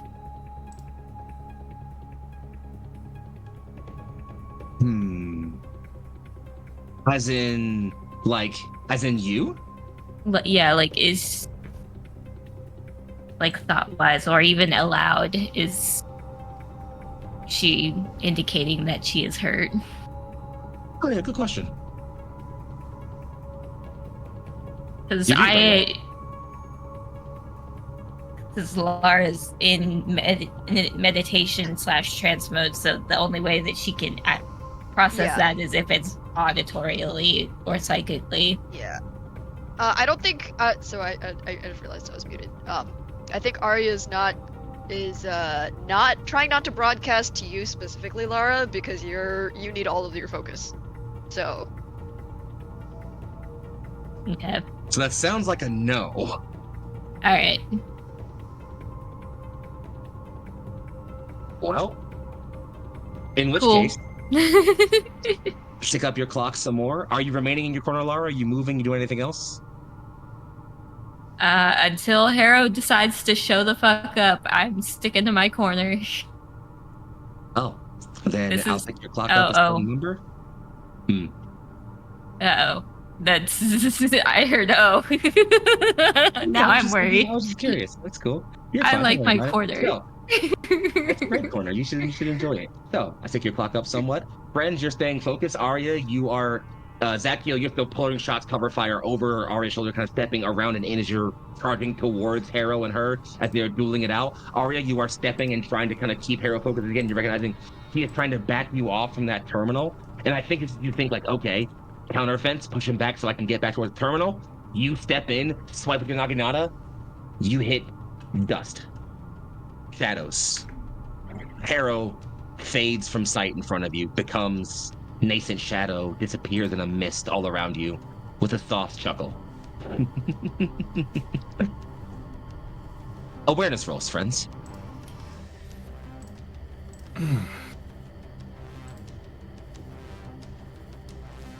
Damn. 6 on the wrath die. So 3. 1, 2, 3, 4, 5, 6, 7, 8. 5. Oh, a 1 on his wrath die, but still 7. Oh, yeah. no. 1, 2, 3, 4, 5, 6. That's technically 8. There was a green in there, so 8 in total for him. Which puts almost all of you except for Barris at risk. Actually, currently, I'm pretty sure. Barris, you can 6, right? I got an 8. Oh yeah, so Barris is the only one safe right now. Cool. I mean, well, who do I go for next? I'm being shot at, so yeah, I'm being shot at. Why not? Zadkiel. Yep. Shadows will be able to gather in front of you as you are shooting, and from your right comes a swinging lightning claw. Mm-hmm. Oh boy. Another one on the rat die. 1 on the rat die. Is that a complication, perhaps? It is a complication. Even if it's masterwork, if you roll it twice, then that's definitely gonna be. Yeah. Which I'm gonna. Yeah. So I'll handle the competition in just a moment. Don't you worry about that. I'll pass your defense though, yes? With us 9, yes, definitely. We have Cool. 9 plus. Just making sure. Boom. There's those. There's my extra for paired. 1, 2, 3, 4. Sorry, that's extra for tearing, actually. Oh, sorry. I just realized I've totally fucked up how tearing works. Tearing does not let me get extra. Let me reroll any missed ones. So I'm gonna reroll a couple of die. Actually, it's gonna let me reroll 1, 2, 3 die there. Sorry about that. Only one of them went through for a grand total of let's see, 1, 2, 3, 4, 5, 6, 7, 8, plus my base damage die for a grand total of 21 damage to you. 21. Okay. Sorry. 18. Your defense is too, but your resilience is too lower. Okay, so 18 minus 9 is 9. I'd like to try and roll some determination to make this No.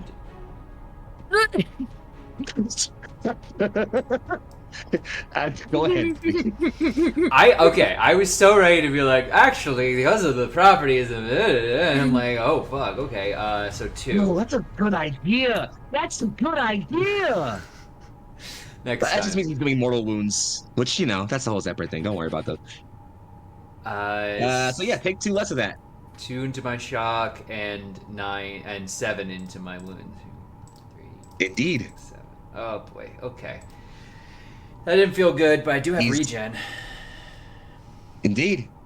He is now in front of you, Zadkiel, and the turn passes back over to you all. Barris, you're now amongst the flock now. You're definitely close enough to get a shot if you needed to. I mean, Okay. you know, it's a little bit farther from you, but you know, you'd have to close the distance first, I think.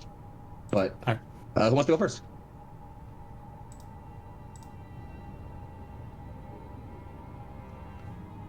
If you want to take a shot, please go for it. Otherwise, I'm going to start trying to cut into this person. All right. I mean, how far do I have to move to be within range? Because remember, I do have a rifle. Oh well, then don't worry about that. Okay. Moving to shoot? Nah. All right. In that case, I am going to take aim, and I am going to make a called shot at, I will say, Harrow's head, or his helmet, which I think is a level 2 called shot. Sorry, one more time. So I was gonna say I'll take aim and I'll make a called shot against Harrow's helmet, which I think is level 2. He's not wearing a helmet. Oh, then I'll aim for his head. Yeah, level 2 call shot. Okay. So that gives me, with my abilities, this many attacks. Oh, wrong weapon. I almost tried to make a call shot with my knife. Well, That was not what I'm trying. you're not that close. All right. Fingers crossed. That is 1, 2, 3, 4, 5. Get through. Oh, okay. Oh, and Shoulder there's armor, baby. Fucking, oh, and he has he's massive. oh, and he has -1 armor penetration as well. We don't. All right. Yeah. Okay, so that's from the man stopper, and then what else from this account? Sorry, I'm trying to remember what my abilities do. You're fine. Double the bonus ED. Yeah, I think that is right. Okay. Okay. Damage. Let's cross those. That is 4 plus a base damage of 9, so 13. And what's the AP on it? -1. Oh, that's not gonna get through his resilience. Wait, what's the difference between rating and base DR?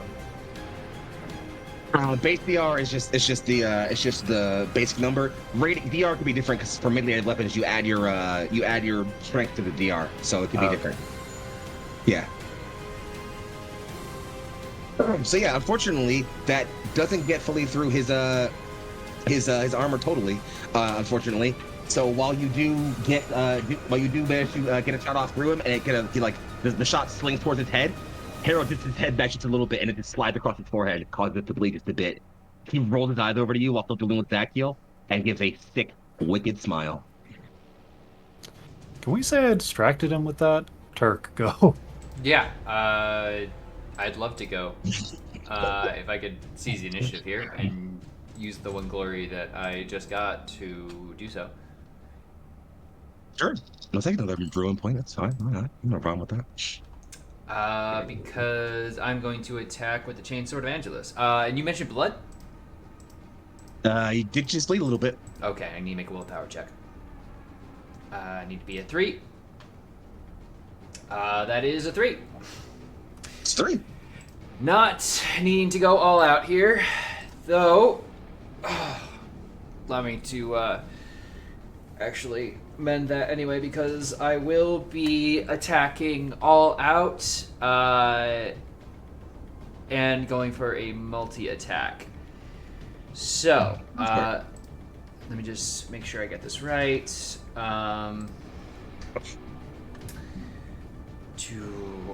Sorry, 1 second. All out attack. Okay.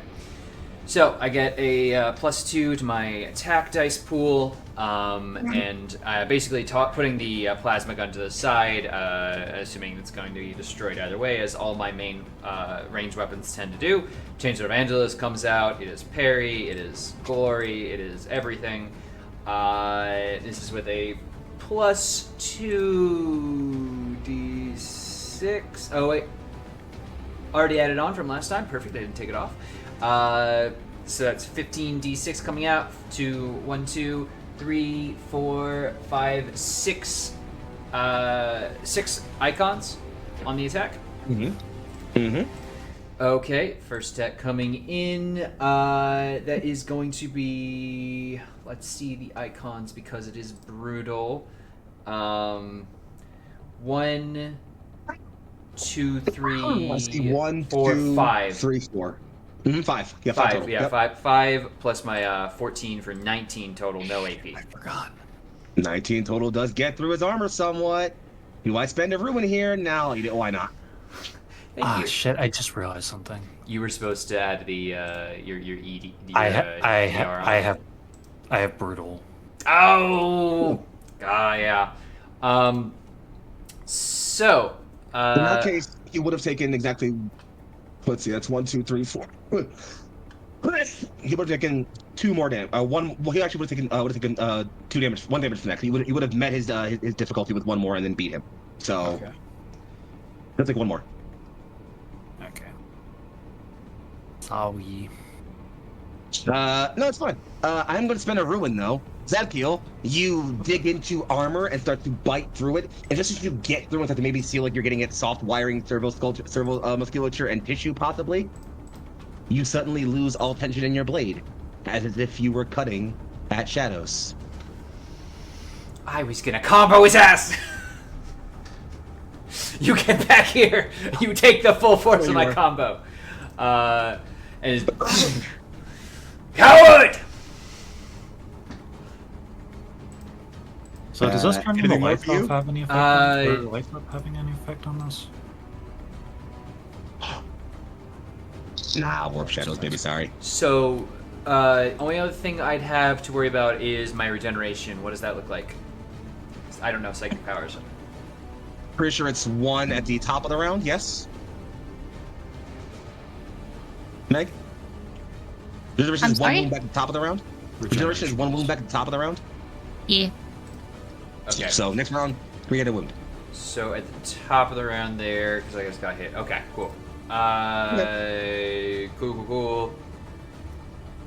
Good. In that case, I am actively searching around as and getting ready with the chainsword. All right then. Since Harrow is gone, friends. Well, one of you gets a turn. Doing things, people. Be doing things.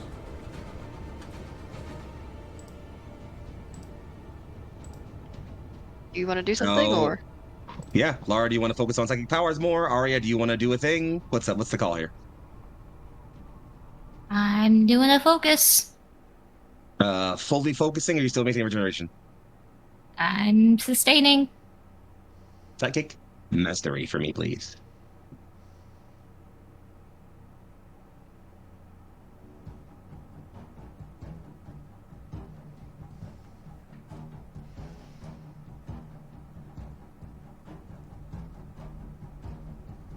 That is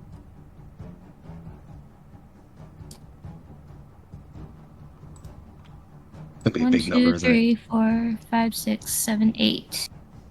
8 icons. There's a 6 on the wrath die. 6 on the raft, I'll get you another one. Damn, you're flying through this. Well, it's 8 total. I already accounted. Mm-hmm. No, I bet the 6 on the raft die is the extra one you need. Because the raft will get you the extra 1 on this one. So yeah, you are actually exactly halfway through your timer right now. I'll let you know that. Hey. You can start to feel yourself pulling on the warp around you. You need to create a bright enough beacon, a force to shake these psychers out of their focus on their own pain and agony and draw them towards focusing on something else. It still won't mean anything if you don't get them out of here before the bombs go off and they all die screaming into the warp, which is as bad as if they just went off anyway. But you're pretty sure you can at least get them moving, most likely. You aren't fully sure of what they look like up there, how well they're bonded into their stations or anything like that, but you know you can push them hard enough with enough force, and you are close to gathering that force. Anything more on your turn? Ferris, how much longer on the timer? What do I tell her? Say roughly about 5.5 minutes. 5:30. All right. I'm getting closer. Friends, awareness tests. We love a good awareness test. Here, I'll go first so you know what you're trying to... Actually, never mind, I won't. Too late. I already went. With a 3, because I can't roll no more. Oh, Okay. no! 4. And I got a 1 on the glory. I got a 6 on the glory. Oh, nice. Haha. A 4. Which I think gives us another glory. So, yay. More glory. Whoops. Oh, shit. Not the best roll. 1, 2, 3, 4, 5. Okay, but 4 is really good for me with considering my awareness. Yeah. All right, I got a 5. 5 for Barris. Aria, what'd you get? 4? Does that 4. feel you had a 3? Or was it 3. Yeah. 3? And Lara? Or Yeah. 4. I don't know if the having one of them being on the glory on the wrath die is like a 6 on the wrath die is gonna do anything. Probably not. Christ. Mm-mm. Yeah, let's go. I can't go for Barris yet, unfortunately. So I guess we're going to. Yeah, you know what? Let's get fucking spicy here. Why not? You've been sitting over there too fucking long and too cozy. yeah, I know. Lara! Come on, bring it. From behind you, as your eyes are closed, the camera shows behind you twin claws manifest on either side of your head, and a low chuckle fill your ears. Hello, little Xenos. What's your defense? A 3. Yeah, he's gonna hit you pretty hard there, unfortunately. But thankfully, I didn't roll that good on that one, and here's my extra for tearing. I've been rolling a few. There we go. 1, 2. That's actually not even. What's your defense? 9.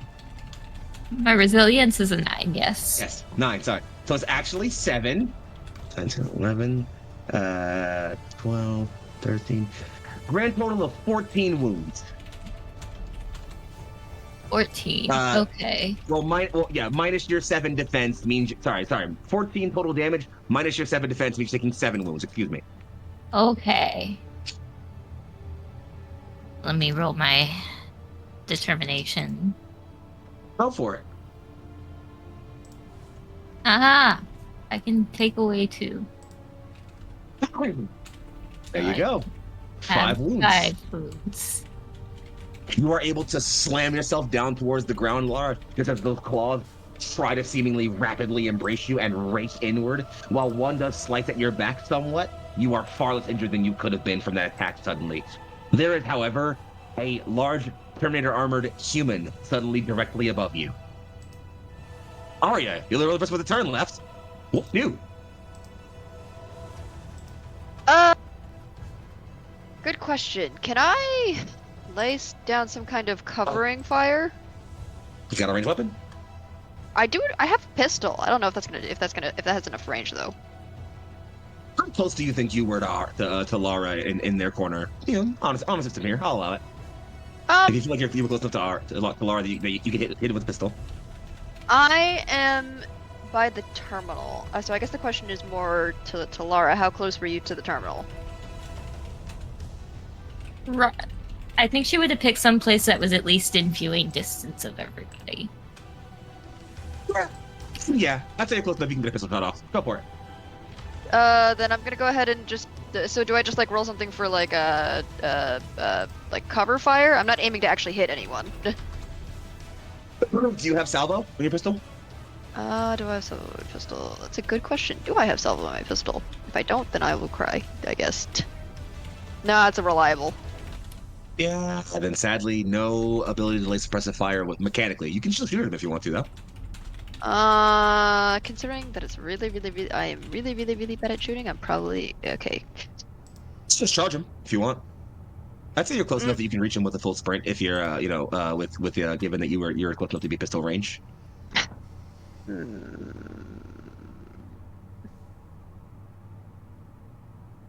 It's like, do I want to try and go for an aimed shot? Is the question. No, we're gonna straight up turtle up in full defense, right in front of the terminal. All right. Trusting Lara to be able to defend herself, you take a Naginata defensive stance, angled in front of the terminal, holding your post. Your friends know their duties. You know yours. All right. Anything further? I'm gonna get a rolled initiative, right? Please go ahead. All right, and that is an icon, so I can use that to add an additional defense. So that's +2 right. to my defense, temporary. There you go. All right. Well, we're back at the top of the round, friends, and Harrow isn't going to. Actually, fuck yeah, I am. I'm gonna spend another ruin. Why not? Fuck you. I'm out of here.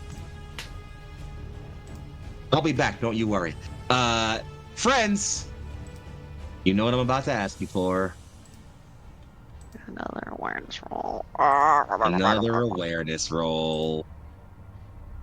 Oh, there's some dice. And That's not bad at all, One Zach. for the glory pool. Oh no! I got a 1 on the wrath. Don't tell him that. Then I can see it.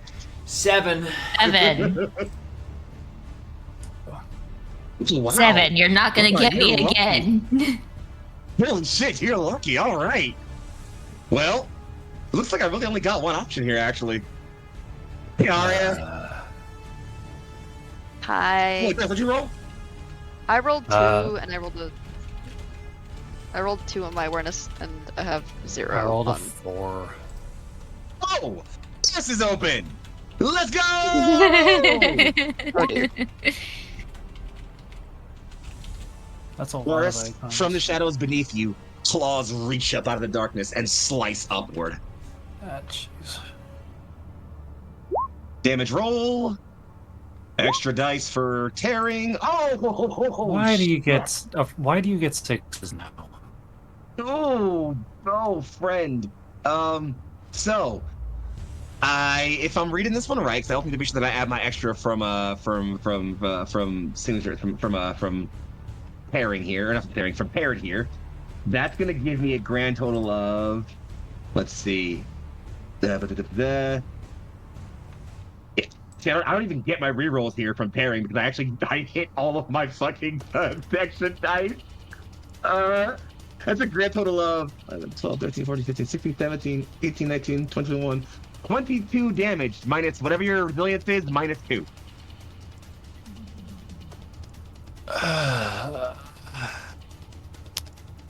So my resilience is 9. 22 minus 9. Sorry, That'd minus be 7. 13. Yeah, so 15. 15 is- total wounds. Would you like to roll some resilience? Yes, I would. Or so roll some determination.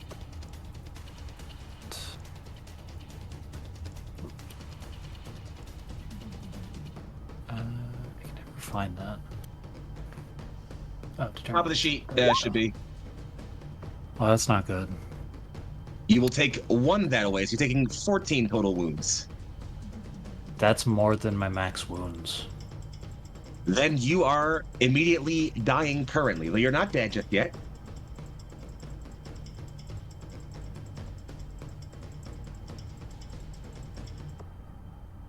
Wait, unless you want to spend a glory to reroll that determination test, if you'd like, add some extra die to it. You can spend glory to add some extra dice to that pool, if you'd like. I could, yeah. Thing is, like,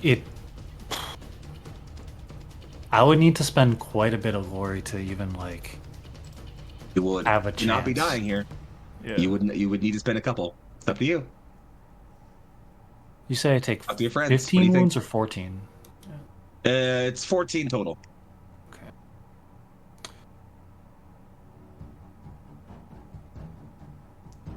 How many glory do we have? A 8. lot. 8, yeah.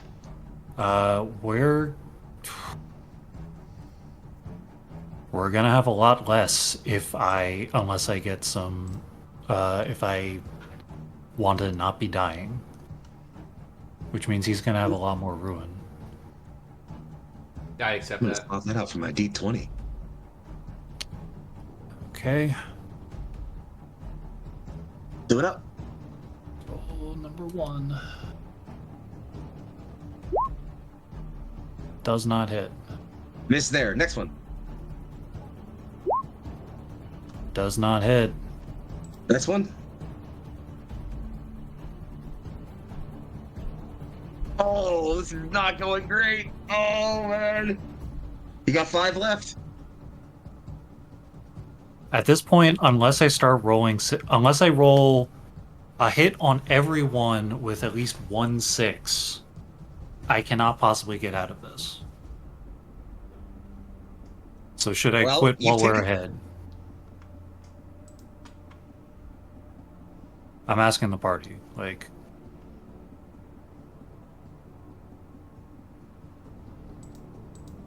Up to y'all. should I like? I Should I keep burning glory or? I am here to say that I'm here for the preservation of our party. If you feel that in order to save yourself, you need to keep spending all these all our glory, I am fully on board with that. We will get more.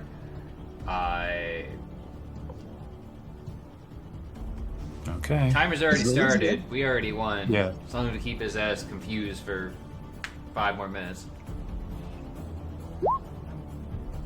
Yeah, I don't like where this is going. Oh, Cannot believe I have rolled 4 misses in a row. yeah, it's really unfortunate. Do you want to try some real dice? It's up to you.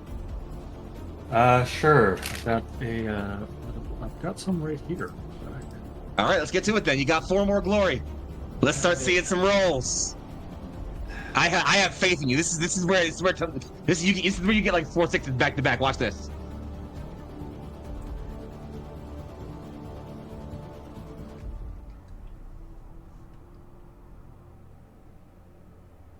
All right. Lemon die, don't fail me now.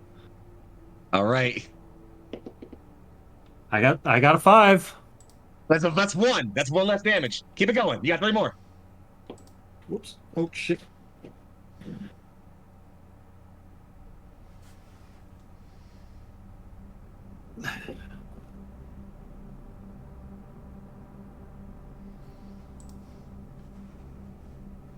That's a 4. That's another one. You got 2 more. You're down to 12 damage. I'm still dying. That's You'd be 6. dying less though. That's 2 less damage. You're down to 10 damage. Okay. You've got 1 glory left. That's a 5. You're down to 9 damage. I am at my max wounds. So then you are stable, meaning if you get a single point, you return to consciousness. Okay. And then, since I took damage, I do get to do one thing, Uh-huh. which is Gallows Humor. As a simple action, I can roll Fellowship versus difficulty 2. If I succeed, then me and all allies heal shock equal to icons rolled +2. Go for Or it. plus rank. So, Fellowship roll. Fuck, where? Oh, here we go. That does pass. Let's pass. Alright, so everyone heals 5 shock. Everyone has 5 shock. I'll take another ruin for that wrath complication. Thanks. I'm at 10 now, friends. Thanks. And then I say, So, Varys, he hit me. as claws come up out of the ground, I'm Harrow's shocked. massive shadow ascends above you, slices. You all watch as Harrow kind of slides to the side, and you see Varys standing there with a slash going directly up and across his torso and jacket. Varys, what grim thing do you say before you fall to the ground? He got me. I'm shocked. Fuck to see you. Varys, you fall to the ground, barely conscious, feeling the numbness in your body, but still faintly hearing the voices of your comrades all around you. The rest of you watch Varys hit the ground.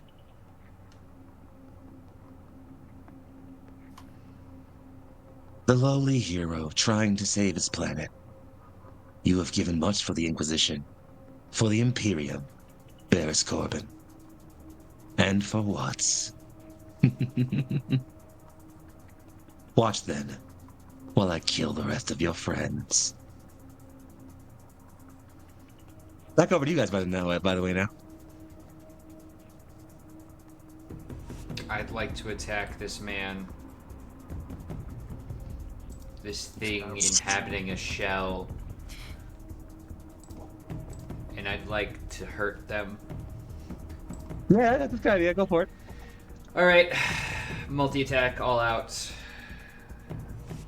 With a +2, that is 1, 2, 3, 4, 5, Yeah. 6, 7, 8, 9.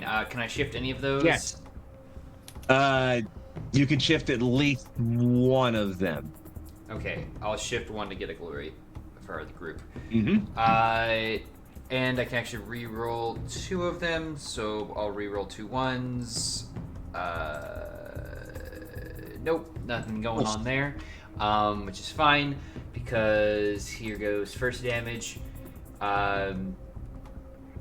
Oof, okay, this is going to be some damagey damage. We are looking at 1, 2, 3, 4, 5, 6, 7, 8, plus 14 for a total of 22 damage. No 22 damage. No AP. 22 minus that amount. Fuck math. I know. The math is on your side of the field. If you'd like, I can begin I'm taking gonna next. spend some ruin, roll some of that good shock. That's very helpful for me. Thank you. What was I getting ready to say? I totally forgot what I was getting ready to say. Turk, in order to get in the melee, you would have had to have spent some movement. Can you move at the multi-attack? Can you like? So multi-action. 1 second. So where? God, I had this all in my brain and then it leaked out. So you can set more than one combat action in a round, but doing so makes all combat actions you take more difficult. You can treat things. So you can perform one of each of these actions in your turn: a movement, an action, a simple action, or a reflective action. So. Mm-hmm. You can take more than one combat action on your turn. So I can move and take a multi-action. That's so fine. if I can Go for take it, each of them, so it's going to be at a +2, increasing. But this will just be at a +2 difficulty right now. Probably going to be. Oh my God, it's critical. So I do get to reroll 2 of those ones still because I am refined, turning one of them into a hit. So that's 1, 2, 3, 4, 5, 6. No. No, even if it's a critical on the wrath die. Sorry, darling. Not enough. Are you sure you can? No. Ew, come on. You can No. re-roll it with a What? Wrath Knight, right? I mean, You could? yeah, I do start it with 2 wrath. I'll spend one of my wrath to without allowing me just to reroll the dice that I want. Yeah. Yep. So I'll reroll. 1, 2, 3, 4, 5, 6, 7, 8, 9, 10 dice because one of them got turned into a hit via my other. So, There you go. 1, 2, 3, 4, 5, 6, 7. 7 more onto the initial 3. So it's a 10 to hit on a critical. Yeah, that's enough. Woo! Okay. Okay. Brain, calm down. Let's take this. So I get to roll damage. Yes. let's do damage first, but then it's also a It's save damage. Save. Oh, multi-attacked. Yes. Oh yes. Sorry, same damage. Ugh, brain. You got it. Thank you. I'm gonna eat some of that as shock, and so, are you going for it again? It's actually a critical first. It's a critical hit because I got a 6 on the wrath die on the attack roll. Fair enough. So we need to resolve that. Because I get to roll twice here. I'm trying to find the crit table here. Got it up.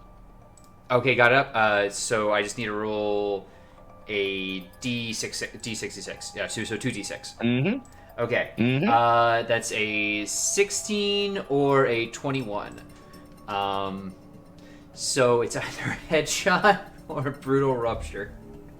Which actually is the exact same thing. The only difference that they get is you can either have staggered or hindered. Oh gosh, remind me. Staggered, move reduces to half speed and cannot run a sprint. Hindered. D increases by number of shifts or number in parentheses for everything until end of round. Hindered in that case. All right. Brutal rupture. So he'll take a number of damage and a brutal rupture there. Attacking one more time because might as well, because I'm gonna get smacked with my all-out attack if I don't. Go for it. Woo-hoo! 1, 2, 3, 4, 5, 6, 7, 8, 9, 10, 11. 11 total? 11 total. 11 total. It might not be enough because it's a +4 DR here. +4 DN. You are one short. Oh, wait.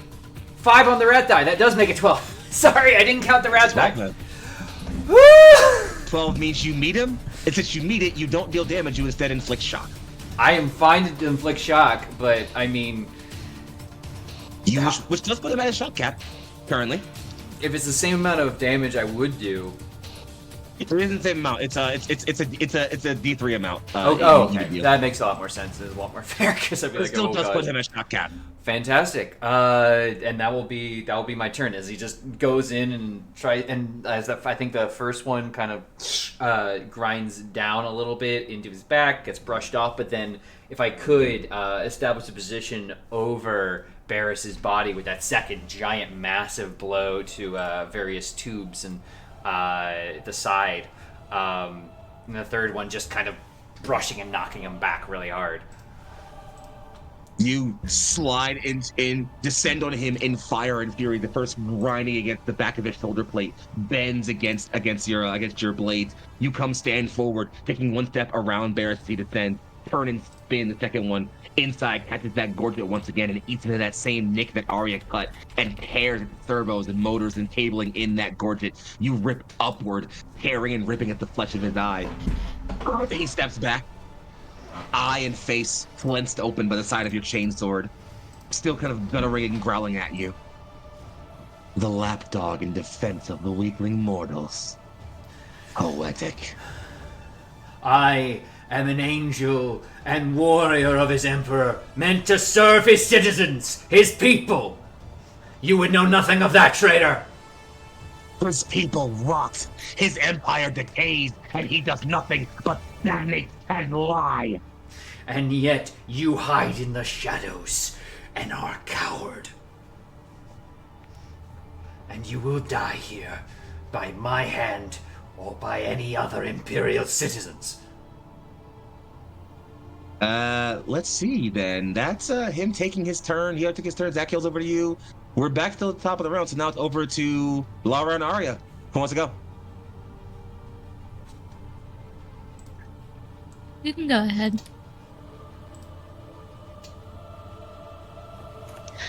I mean, I'm going to say this fully so you're aware.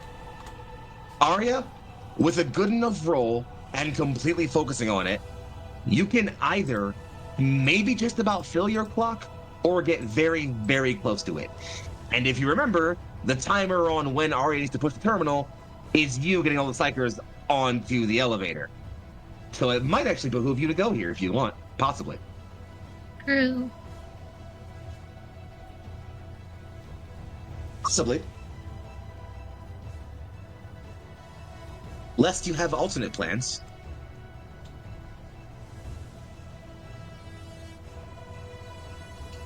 And if you get it done quickly, you could release it. You could stop focusing and maybe do a regen on Barris.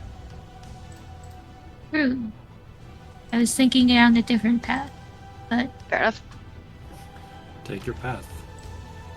Do what you want. no, I think this path is probably better. Yeah, let's see if we can get these friends up and moving.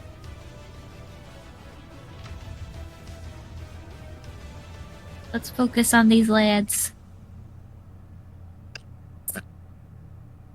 All right, then. Could you give me a Psychic Mastery roll?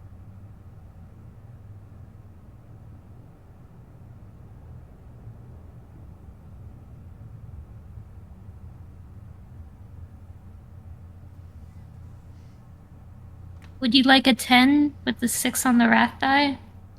Jesus Christ, Meg! Okay, I'm not gonna roll sections. shit the rest of tonight. That gives you 5 sections. Laura, it begins as a trickle. Like breaking through a dam with a needle point. The water rushes out rapidly like a jet, but to the smallest incision. The water, I of course, meaning the psychic presence of those astropaths all around you. As you recognize, you begin to draw more and more warp energy into you, feeling those needle points prickle and gather and press more and more the more you draw into you.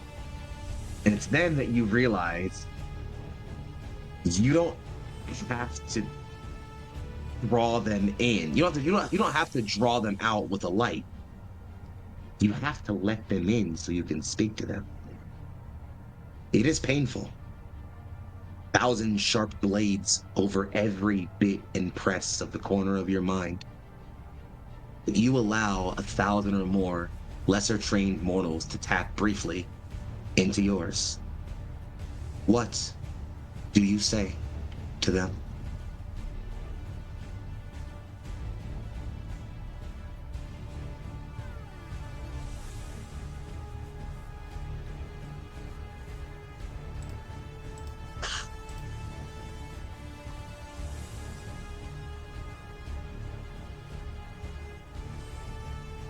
It's time we took you away from the madness of this place. And took you home.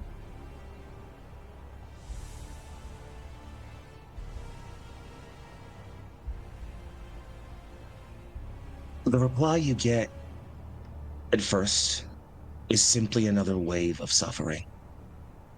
Directionless, aimless, and frightened, terrified even. It then becomes pressing, surging, questioning, and manifests in a million different voices as a single word. Where?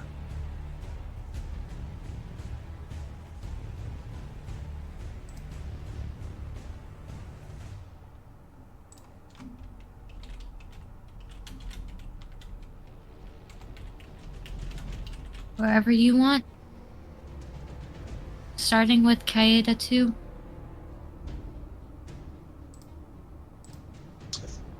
The camera slowly pans away from the press of your mind, focused on that psychic impression you are making as 1,000 minds linked to yours. And pans up to the Atropathic Choir, where 1,000 or more mortals are bound and held against platforms to contain their thrashing as they whip and roil in psychic agony. And one after another, they begin to rise. It is painful. Several snap their limbs in the effort to remove their bonds. Some flay their hands or dash their own flesh. Others simply rip their arms free. Some have the strength to tear free their bondage. Some flare in psychic pain and agony. As 1,000 souls rise in pain and begin to clutter and gather as a huddled mass in the middle of the Astropathic Choir. You've done it. It's painful for all of you, but you've done it.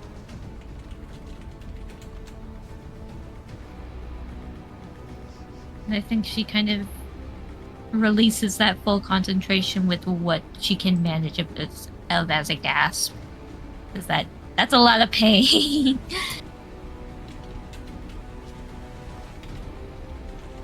But that probably still occupies her turn, so she's not really moving.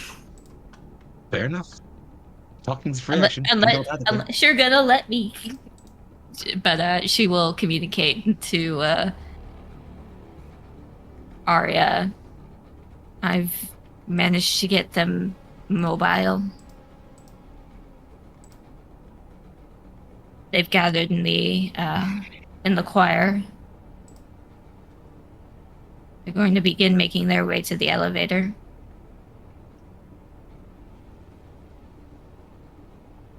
And though the man responsible for managing the timer on such is occupied, I'll say you're all good enough at timekeeping to know you probably have roughly 4 minutes left. All right. So I know what the chat is saying. I do believe in Dan. I do believe in Dan. I did. see it. You I'm believed aware of it. it. I was just going to Okay. ignore it. Okay. Oh, Okay. oh, Okay. I do believe in Dan. I do believe in Dan. I do believe in Dan. Oh, God, we're doing this. We're doing this. Oh, Here we go. He's away. All right. All right. Back to us. Um, Back to us. Okay, bit over.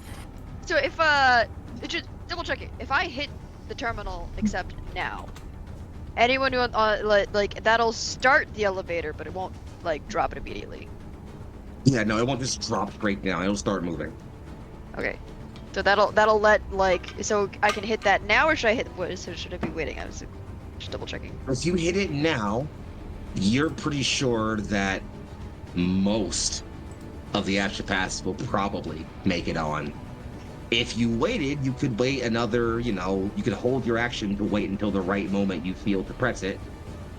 That might give our dear shadowy friend a moment to try something, but that's a cold calculus you have to make, friend.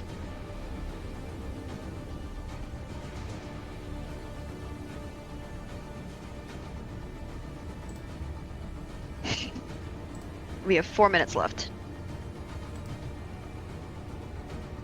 Fucking damn it! How long does it take for the elevator to get down? 1 minute? About 1.5. 1.5. Okay, so even if we waited for like a turn, they'd be screwed anyways.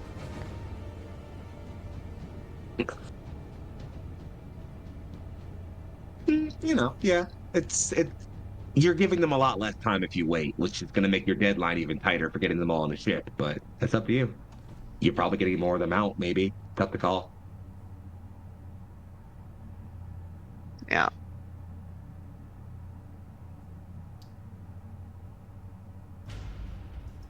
But we're gonna have to try. Well, Okay. Wait can I wait half a turn more? So like not quite a full held action, but like Sure. give them like another like couple seconds to get more people on.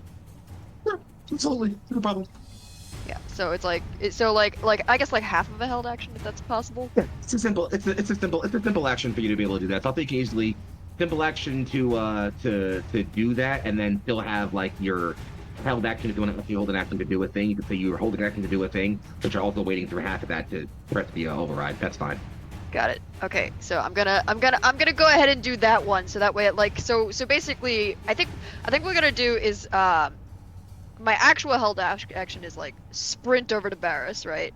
But like the half action is hit the terminal. Not a problem. Yeah, I'll allow that. In fact, because of the way this is gonna work, I'm gonna say it's very simple. You hold for as long as you can, waiting and waiting. Zadkiel duels it out with Harrow, who is clearly losing a bit of ground. Just as Zadkiel makes another swing, and Harrow dissipates into shadow once again. I'll put in the ruin, don't you worry. That's the moment you know you've bought all the time you can. It's time to go. And so as Harrow disappears in shadow once again, you slam the override. There is a large thudding hiss of compressed pressure as you all see the sort of central tube of that large lift slowly beginning to descend on grinding gears. Barris, even you, still muted and half conscious, can fadedly see it. Lara, you can see it as well from where you are. Zadkiel, with the space to no longer be dueling with Harrow, you also see it. You know you've got about a minute and a half to keep Harrow busy, which, given the way I'm treating time as finicky this combat, about one more full run of combat to keep Harrow busy before that elevator is fully descent. And from there, it's just getting those people on the ship. Y'all ready? No. Regen Well- We'll ready. this anyways. Then I'll give y'all this. We can either head into it right now, or if y'all want, we can take a very quick, maybe 5 or so minute break. Just y'all breathe a little, recondense, get some water, and then we can come back at it. I'm fine either way. I would appreciate a few minutes. Let's go for a few minutes then. All right. Cannon remains shadowed and away while the lift slowly descends, and our heroes, still mostly in the fight, focus and look around. Silence broken by Lara's armored footfall, sprinting with her full action towards Barris. We will return in just a moment. Arya, you mean? Don't go Yeah. anywhere. Oh yeah, fuck. Sorry, my bad. I've been getting that right all session, and now I've been fucking it up. It's fine. As Aria's armor, you won't want to miss it. Falls over the descending shuttle bay 4D7. The nacelles await, 5 of them loaded to ships containing masses of virus bombs. The 6th empty, awaiting the psychers who are descending in a pained agony on a massive lift towards our 4 individuals. Barris is on the ground, unconscious but stable. Aria is above him, preparing to administer first aid. Zadkiel and Lara remain focused and ready for their enemy, the Terminator armored Harrow, who remains hidden amidst the shadows. Y'all gotta get real fucking sick of me saying this, friends. Can I have some awareness tests, please? Does that include me? Or do I get Yes. past this time? Yeah, sorry, it does include you. 4. I got the 1. Oh, we're off to a great start here, aren't we? I mean, to be fair, my awareness skill is quite literally 3 dice. So there was, unless I get all of them, there's no Okay. way I'm gonna pass any of those. Oh shit. I'm right there with Well, you you're because I fine. got a 3. Oh, I think you all failed. Sweet. I have my picking. Lara. First, I'm going to do that. I should also mention that I'm spending a couple of ruin. One to, well, actually, I'm going to spend run 1 right now to go ahead and pop my Veteran of the Long War, which gives him some extra dice to his damage. So, it's gonna be kind of mean. I love it. I'm here for Also, it. what's your defense? My defense is a 3. That I definitely hit you. I didn't crit on the wrath die though, so this is where I get. So actually, your defense is 3, which means it's actually 5 because well, it's about to be 5 because I'm multi-attacking you. Oh. And this is where you get to learn a very fun thing. Oh Where no. it'll let the attack with simultaneous strike, or you can reduce the difficulty of multi-attack by 2 for each time. My first multi-attack is free. First, let's calculate some damage. Oh. What's your defense? My defense or my resilience? Sorry, resilience. One more time, my bad. 9. It's 7. 11, 12, 13, 14, 15, 16, 17, minus 7 is 10. It's gonna be 10 wounds to you. I get to re-roll a couple of my dice here, but so far it's 10 wounds. Here comes 46 re-rolled, giving me only 2 more. So it's gonna be a grand total of 12 wounds. Are you going to spend any shock? Yes, I am. All right. So go ahead and do that. 7. 7 total. 7 total icons, which is gonna Uh, put me It's gonna 1 drop below what max.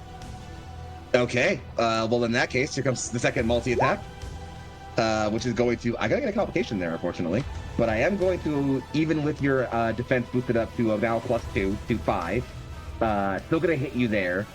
But do that same damage again. Do you want to roll your determination again? What happens when you max out shock? You become weakened. You also can't. What was the total? What was the total damage again? 12. Well,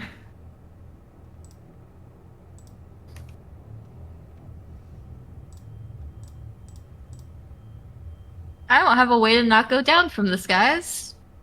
Or just flat out die. Spend some glory. I got one. Mm-hmm.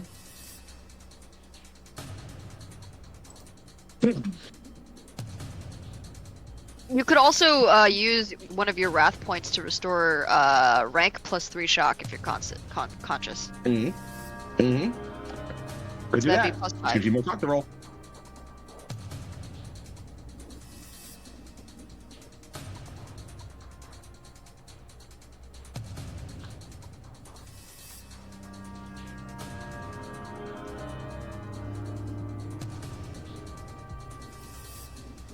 Doing the math.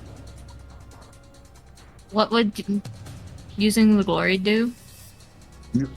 Using the glory would give you an extra dice to your next roll to absorb. You could restore 5 shock first, so you have 5 more shock to blow through. So you have more shock to use, and then spending the glory would just add an extra die to your pool when you roll to absorb shock, which might be enough to save you, maybe not. I don't know. But don't forget to subtract your resilience from the damage. So that's like you only need to beat 5 damage because you spent your shock the first time, right? To make it 0, and then you had 0 wounds.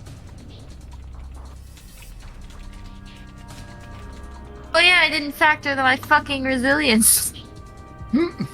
Yeah. So if it was 12 minus 5, then it should have been 5. So if you rolled a 7 Well- on your wounds, then you should have gotten 0 wounds. 12 minus 5 Well, is no, 7. you're the 12 was factoring in your resilience. yeah. His base damage is 11. Damn. Never mind then. Lightning claws. So doing the math there, yeah, including the extra stuff, there is not a way.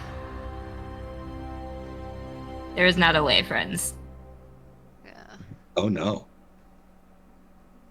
Well, here's how I'm going to handle this for you.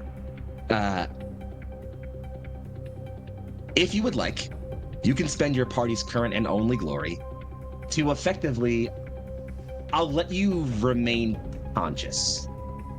For how long that gives you, well, it's up to me. I'll figure it out.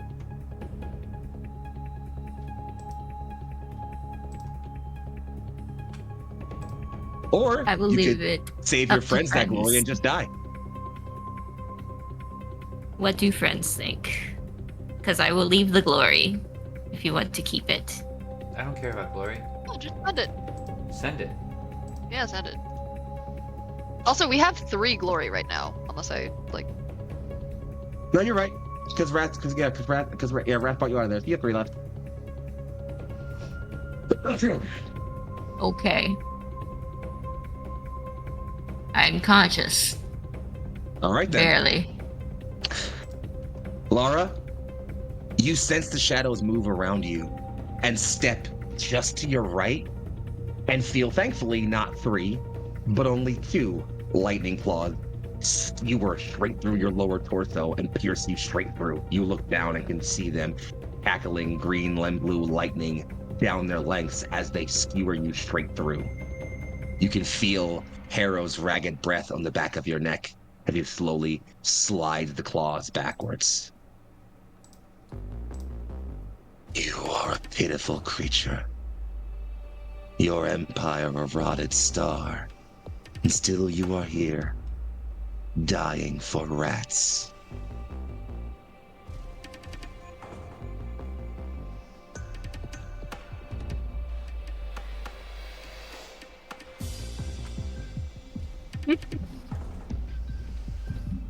That's Meg chuckling. Would have been cool if it was Laura, I ain't gonna lie. That'd be fucking cool as shit, no lie. Oh.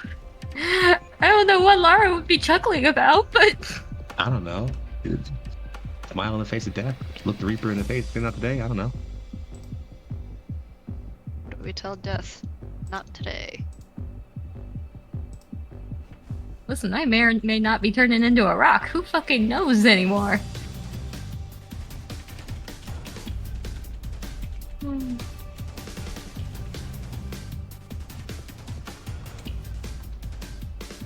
But I guess just from the sheer force of the impact of it, she might. Her hand probably goes to the wound of it, her wound, and she drops to a knee, just trying to keep herself conscious and upright at this point.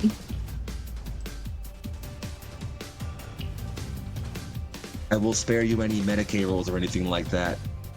Aria, that didn't look good.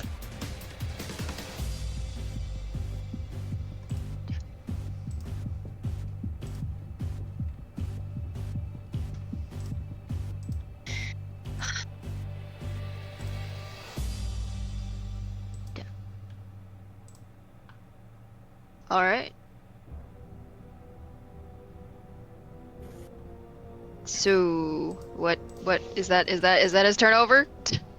That is his turn. He's taken his surprise action at the top of the round to jump one of you all, and well, I'd say he's done his job pretty well. So Unfortunately. yeah, we'll talk about it in a little bit. Don't you worry. Nonetheless, the lift is still descending, and it's over to you all. Zadkiel and Aria, you two are effectively close to each other, I imagine, because you were both collapsed on. You collapsed on where Harrow was, and then you ran for Barris. So you both effectively. You're actually all three of you collectively enough. Funnily enough, all three of you are about in the same spot. Lara is, however, off to the other side, kneeling in front of a clearly smirking Harrow. Okay. What do you say? What do you do? First thing, can I seize the can I go first? I'm not gonna By all seize the means. initiative yet. But I can't stop you. Barris, how would you like to get up? I would love to get up. How does a 7 look for Medicaid with no difficulty value? Yeah.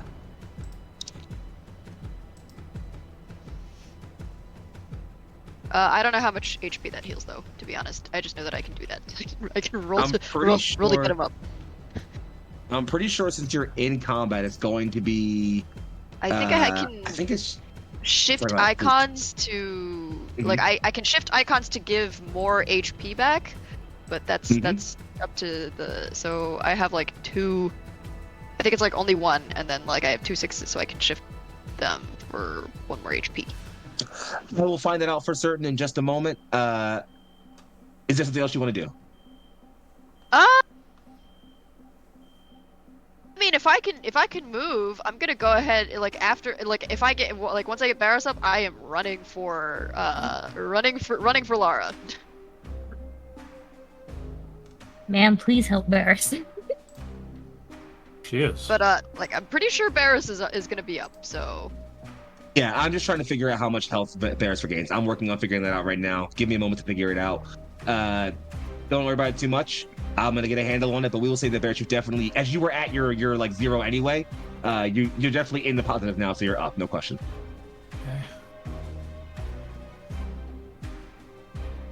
Barris, you suddenly slowly come to see Aria above you tending to your wounds that you have seen many a time this campaign, and you have a moment to say anything you need to before she runs off. Do we get him? Not yet. So like, I'm literally just going to respond with like with not yet.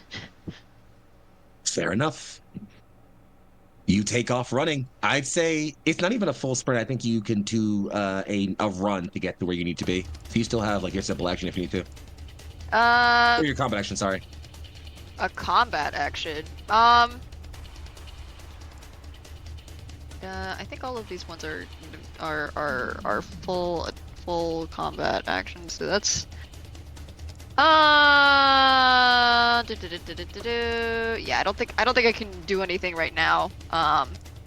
That's not a. I didn't act right. But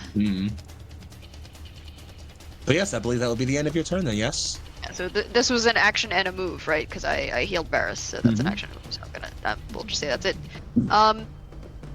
And yeah, if no one minds, I could seize the initiative and just straight up try to heal Lara right now.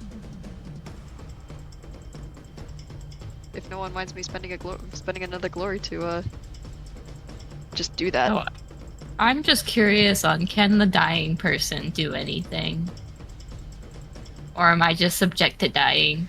Not unless you have Die Hard. Okay. Well, here's the thing, and this is the caveat to what I'm gonna keep this very simple. Lara, you are still conscious. You will still get your turn if you want to take an action. You are wounded, so I'm gonna give you some like conditions to apply to this. Obviously, if you do anything physical or focusing, but you are allowed to take your turn. The consequences of that will be made clear to you later. Don't worry about it. Oh no. So Fine. yeah, if you want, I could seize the initiative, spend a glory, seize the initiative, and heal you first. I'm debating how much I want to spit in this man's face. Spite. You're the Sorry. doctor. Don't you encourage that? Okay, but like this is me as the player, not Aria as the as a medical. And also like internally, Arya is literally going, though verily I walk through the valley of the shadow of death, I wield a hammer. Sorry, not a hammer. I wield a glaive full of fuck you, actually. It's fair. Michelle, when you have a moment, check your Discord DMs, just so you're aware of it. And factor that into your plans. God fucking damn it. Uh-oh. Is that gonna change what that is that gonna change what Arya's gonna try to do anyways? Up to you.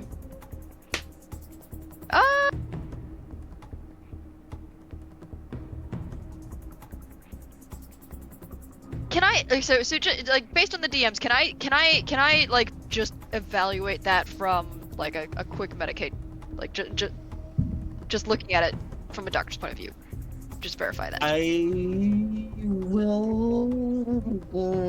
Do I make you roll for this? Systematic. No.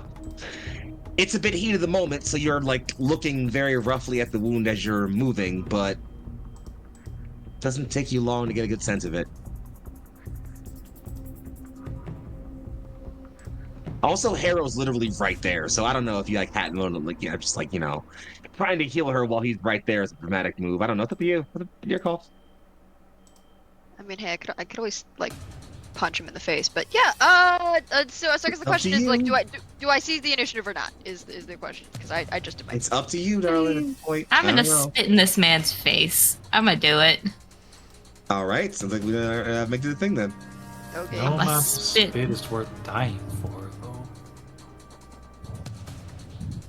Look.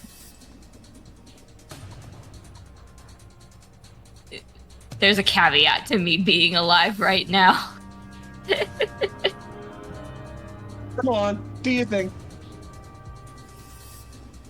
And I have a sneaking suspicion about this armor anyway, so I'm going to cast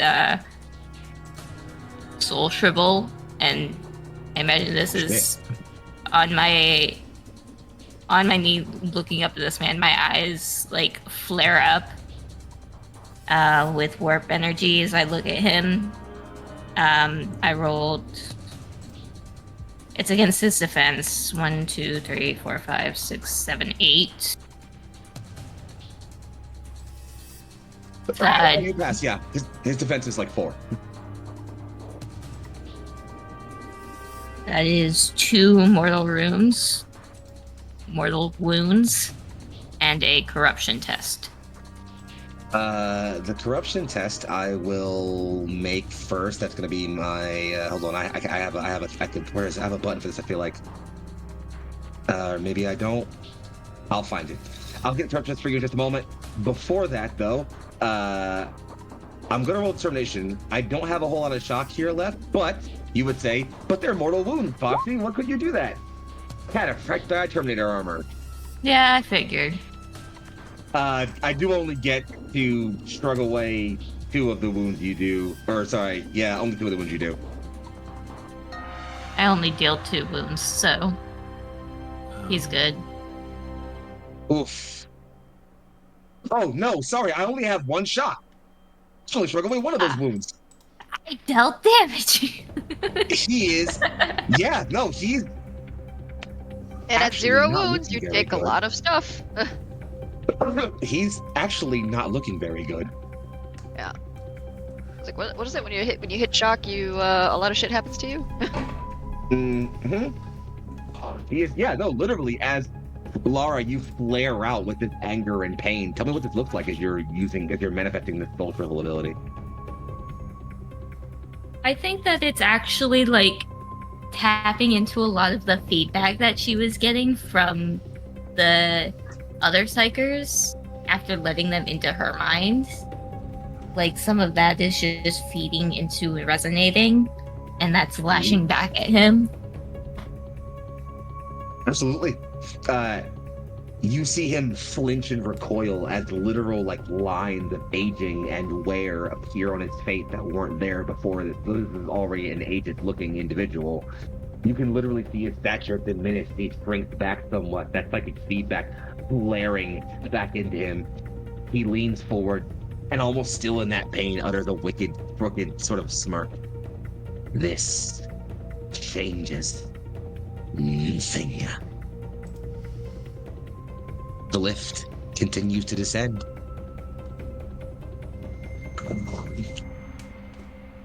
My turn. Big Zad? Big Zad? It's time for some. Bears, what's that? Bears, Nope. Huh? you want I didn't it? say anything. All right, I'm taking it. Chainsaw Evangelist, multi-attack all out. Ah! Go for it. Ah, okay. 1, 2, 3, 4, 5, 6, 7, 8 to hit on the first one. First one hits. All right. Whew, some pretty icons on there. Let me make sure I'm doing this right. Let me reroll 2 of those on the attack just to see if we can icon farm. We can. So we'll shift and get some extra damage dice on this. So we'll roll an extra one there. Not helping at all. Thank you very much. Extra damage dice. Though I am a. I could have sworn I had a thing with my thing, but I'm not seeing it, so we'll just keep moving forward. Anyway, it's a 14 plus 1, 2, 3, 4, 5, 6, 7. Yeah, so 21. Can you do something for me? 21. 5 damage is looking. 5 damage is looking nasty for him. All right, another swing for the fences coming in at a +2. Go for it. One on the wrath die, but it is reliable, so we ignore the first complication related to this weapon per scene. And that's 1, 2, 3, 4, 5, 6, 7, 8, 9, 10, 11, 12, 13. I'll shift 2 more of those into glory for the party, and that will be another 21 points of damage going in. He is, yeah, he's absolutely on his way out there at this point. I can't recover any of that shock at this point unless I spend some ruin for it. I need ruin for a thing real quick. So just the pain train rolling in. Got one more +4. He's almost out of there. It's up to you. +4. Oh, to 6 on the wrath critical. Okay, 1, 2, 3, 4, 5, 6, 7, 8, 9, 10. Hey, Turk. Yeah. I'm gonna spend 3 ruin. 11, 12. With the total, okay. Reroll successes. Okay, can I also add this into my 2 rerolls I get per attack? So it's 1, 2. So your rerolls first, and then reroll your successes. Okay. That's. God damn! This dice while I'm dead. You're basically re-rolling the entire attack, I think, actually. 5, 6, Okay. 7, 8, 9, 10, 11. Yeah, it's 11. It's 11d6. So it's basically near the entire. Yep. Oh my. 1, 2, 3, 4, 5, 6, 7, 8, 9. But it's a plus 10. Yeah, but it's a plus 4 to the DN though. I don't know if this is gonna still hit.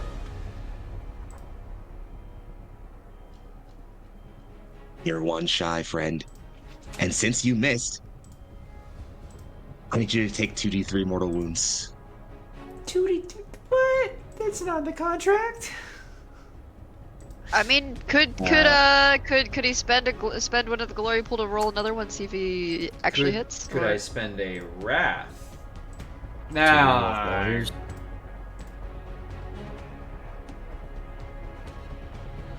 Can I spend my wrath here? Right? I have one more wrath. With the raffle that you what? Reroll the Reroll fails? failures. Reroll, I think. reroll failures. failures. So I have 1, 2, 3, 4, 5 still there. Go on. Okay. 5d6. All the beans. Just need one. I get one. You got one. Exactly one. Exactly You one. need him. You instead only inflict shock. But isn't he he on max can't- shock? Which Yes, it's you all, can't he's take already shock exhausted, anymore. so he's taking straight up mortal wounds with that. So Mhm. it's a D3 mortal wounds. Yep. Roll it. Ooh, okay, so just half this. It'll be faster that way. 1. Oh, God. you needed one more! Oh! You slice into and bite up into the armor, tearing out with your chainsword, ripping out systems and internals and innards. Hero steps backward, hobbles on the Terminator armor. You can see servos begin to give out. The lightning claws cackle and sputter somewhat. He spits out blood from his mouth. You believe you have overcome. And as the lift finally descends behind him, landing and crashing and sort of socketing into this platform, a huddled mass of humanity sitting, curdled and in pain all around it. You have not escaped the Hydra's mouth yet. And he will, one last time, fade back into the shadows. Oh, Friends, this time, at the top of the round, you get to act first.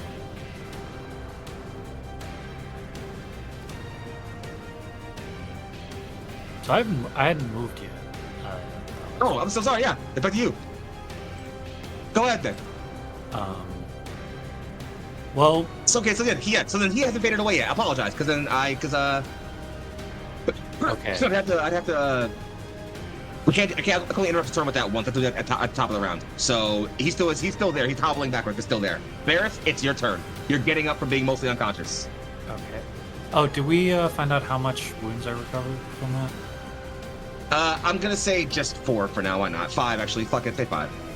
Okay. All right.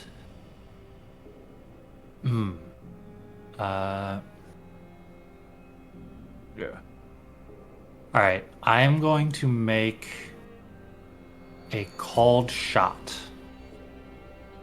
And I am going to.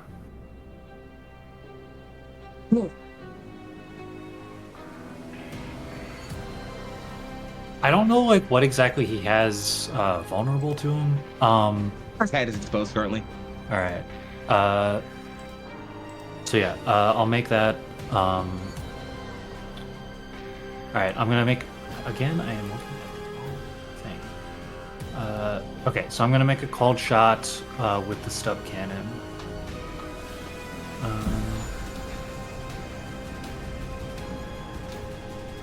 Come on. Oh shoot! I forgot to say something. I meant to do something. That's fine. What's up? I was going to go full auto with mine. So that so full auto adds the salvo ranking of my weapon to my dice pool for the attack test. Okay. So I will roll another 3 dice. Yeah, sure. Okay, that's You good. needed those. You hit. All right. Now, give me something good. Oh wait, that's damage. Give me. That's the wrong weapon. Give me something good. Uh-oh. That's not good. What do you got? You still got a wrath die. Do.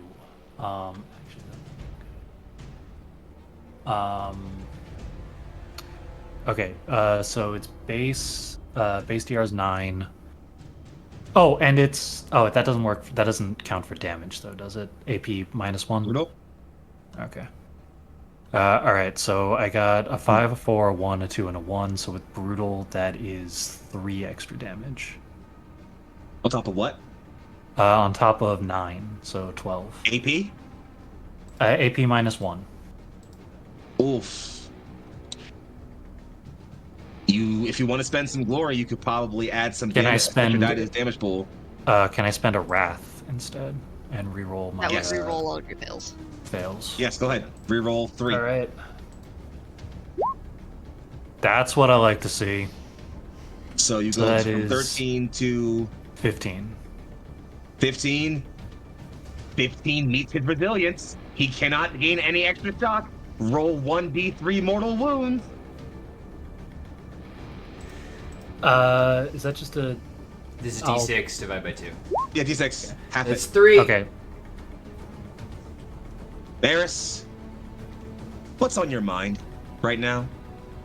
Well, what's on my mind is what I remember hearing as I fell unconscious. So as I take the shot, I'm just gonna mutter, I'm just gonna grumble.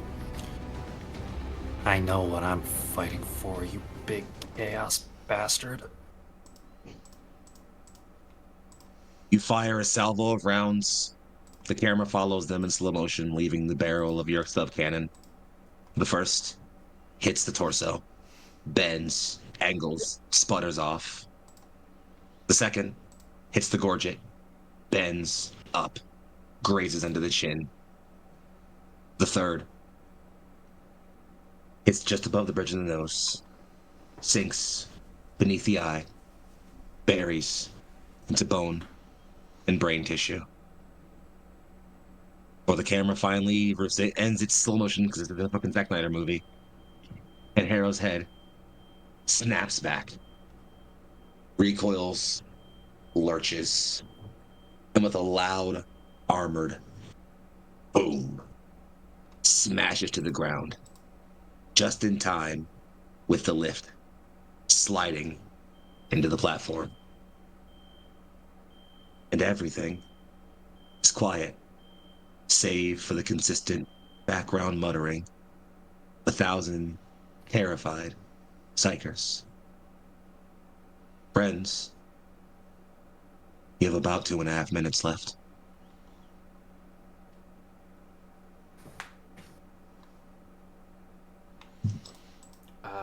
We need to move. Yeah, immediately looking to take control of the situation, I begin trying to shout and get all these people onto the ship. I'm picking up Lara and just shooting for the closest thing to a medbay on that ship. Can we herd them It's a without belt Laura trigger. to manage the Skype call? It's difficult.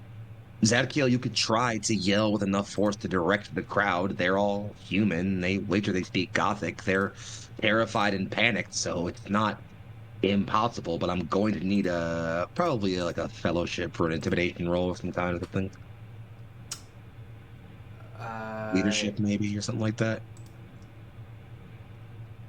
Let me roll a leadership here. I'll allow leadership. That is 1, 2, 3, 4, 5. Zadkiel, you start barking and bellowing orders and screaming as loud as you can over the box, your voice projecting and bouncing off of the walls as Harrow slumps to the ground next to you. Many are kind of been picking up in hushed whispers. Some are certainly start shuffling towards the one open remaining feeding umbilical. Aria is next to you, gathering up Lara. Lara, you are being gathered up by Aria. Wounded as you can feel, you can still feel the panic in all their brains. You know they're not going to move with any haste or hurry without something direct pushing them. Zadkiel's words are doing work. They're moving them. Not enough to get them moving fast enough. In the name of the Emperor, move! Can I try for an Aria. intimidation roll? Absolutely. I'm also Is there an intercom that we can getting in use? their heads again. Oh, are you conscious? Lara. Psychic mass. Yeah, No, Lara's being conscious. Oh, sorry. I thought you were like knocked out, dying. no, you're Nah, fine. Give I've been me, awake. give me psychic mastery real quick. Aria, you begin belting, yelling, and screaming, and there are plenty. You can even hear some muttering, Saint Aria, as if some of these people who were recently brought over might be some who have heard the tales or the following that you've built on Kata 2. And some of them begin to shuffle and move, and it's getting more motion, more traction, certainly picking them up, but it's not enough. They need more. 8 with the 6 on the wrath die. Lara, weakened though you are, tired though you are, you press out with your mind. Not a word, but a single pushing force. Shove, if you will. It quickens the pace, excites the herd. People are now taking loping strides, confusedly staring as they blindly scatter forward, moving, and you can see the first of them getting in the umbilical and moving onto the ship. You have about a minute left. Sorry, excuse me. You have about 2 minutes left.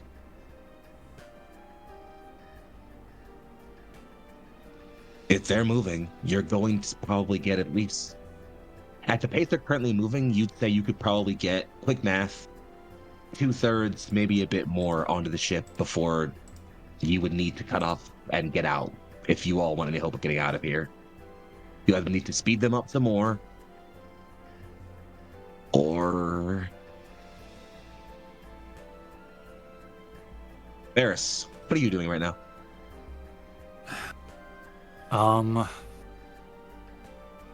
I guess so. I guess if I'm recovered enough to be up and moving, I'm probably trying to get the ship like revved up and ready to move out.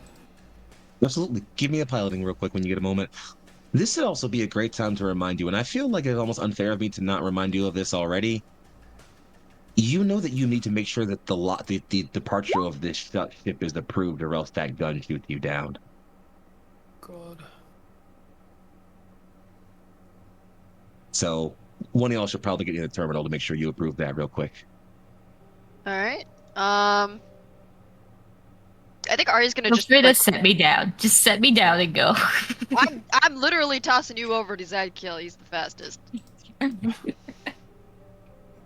am very fast. Now, Keel, you're carrying Lara now, who is definitely looking weaker from the injury, but is still clearly conscious and around and clearly exerting psychic force to push this crowd on somewhat. Aria, you move toward the terminal, and I'll let you easily begin to import a simple departure procedures for no known destination, easy egress from the station.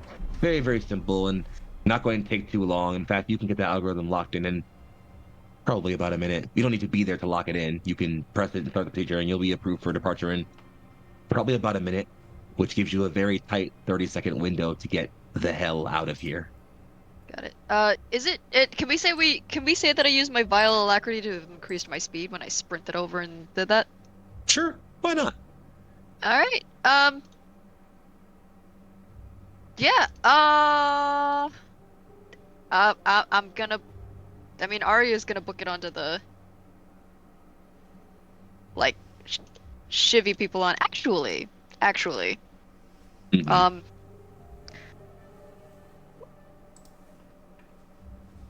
can I spend a wrath point Mhm. and say that there's a very convenient what's something we can use to like basically shove a whole bunch of people real fast? Bulldozer? We're not putting fucking bulldozer. Or not putting That's not what we're doing here. Um, That's happening right now. I'm sorry. Nope. It was just a suggestion. Yeah, it'd be nice if there was something if there was something like convenient nearby that we could just use to like maybe not get everyone on. I don't think that's going to be possible. Well, Or I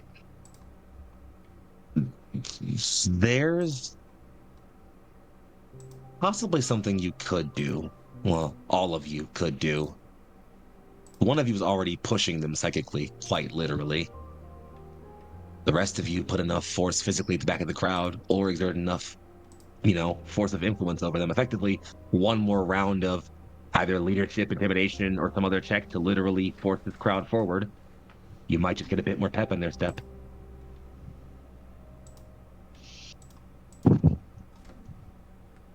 Gun. Blam,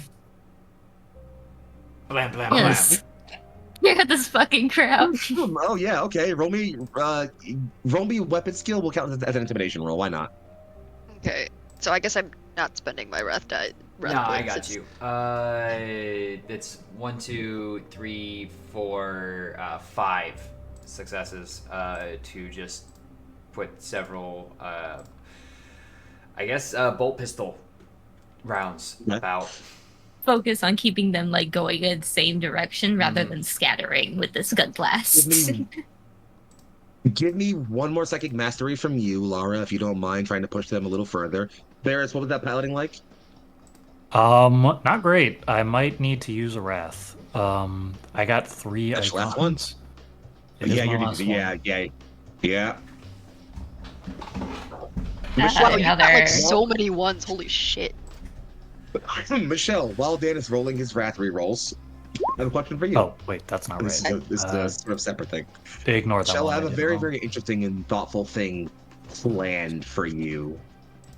If you are willing to let it happen, let me honor you having spent that wrath point, and I'll count that as you having spent the appropriate thing to have this cool thing happen if you want when we get there.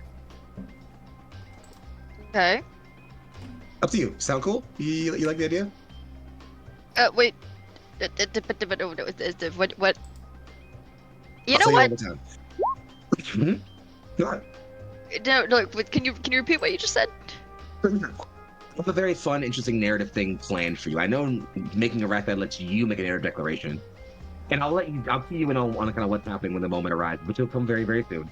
But if you want, I have a fun thing planned for Aria that I can use to honor you having spent that wrath point just now, so we don't have to have that wasted. That's much better. I'll go for it. In fact, if you want, I can. We can take all 3 of my faith points up. If that'll help. Hold those for now. You'll need to. Barris, how's piloting looking? Question. You do not re-roll the wrath die on a wrath re-roll, right? Nope. Okay. Pretty good. That is 2, 4, 6, 7, 8 more icons. So 11 in Perfect. total. So 11. Beautiful. With a click, click, and a roar, the 2 primary thrusters at the back of the ship come to life, preparing it for a RCS departure and a shuttle into the void. Aria, you are able to finalize the procedures to begin the egress corridor. Lights begin to flare to life along the side into the void of space to light your exit path. You are shuffling more and more people in. Gunshots flare out, and others like a push from Lara. Even more huddled masses begin to push and shovel in. As you tick into your last minute, the last of the Psychers exits the egress tunnel. You can't be certain every single one of them got on the elevator even. There might be a couple stragglers somewhere in the station, some who just got lost in the crowd, or maybe some who, even after all the mess, just went and hid in the corner. There's no guarantee you got everyone out until you count the souls. And even then, you're almost certain there will still be losses. This is the best you could do. That said, friends, doors close behind Zadkiel and Lara and Aria as you three enter the service umbilical. You walk through long, winding paths, find yourselves in, eventually, the huddled ready bay of this massive ship. Barris forces a light.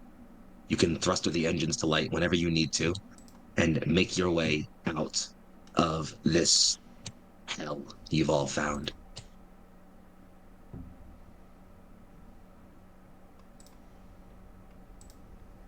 And as those engines flare to life, Barris, you say anything here? Or I don't think I have much to say here. I'm tired. Barris is tired.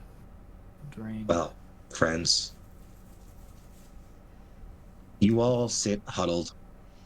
Aria, Varys, once you get the course moving, you can also leave the bridge and make your way back towards the ready area to check on people and also lock in with your friends.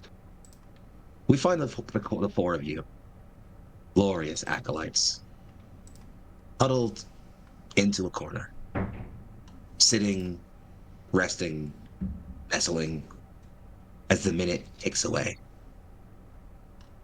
And as that minute begins to tick away, the station slowly beginning to shrink away from you bit by bit. A nasty feeling starts building up in the back of your stomachs. The more scholarly among you might figure it out first. Those of you with experience in the void certainly see it before long. You're away from the station. But when that chain reaction goes off, and that reactor goes critical, are you really out of the blast zone? It was tight. Timing was scarily close. You hear panicked, hush whispers. Perhaps it's individuals with void-sensitive knowledge of their own, looking and seeing. Perhaps psychic souls, looking and seeing premonitions of their own imminent doom. Panic, hushed whispers build amidst the bay, as all around you, people begin to realize you're all probably still going to die in that explosion.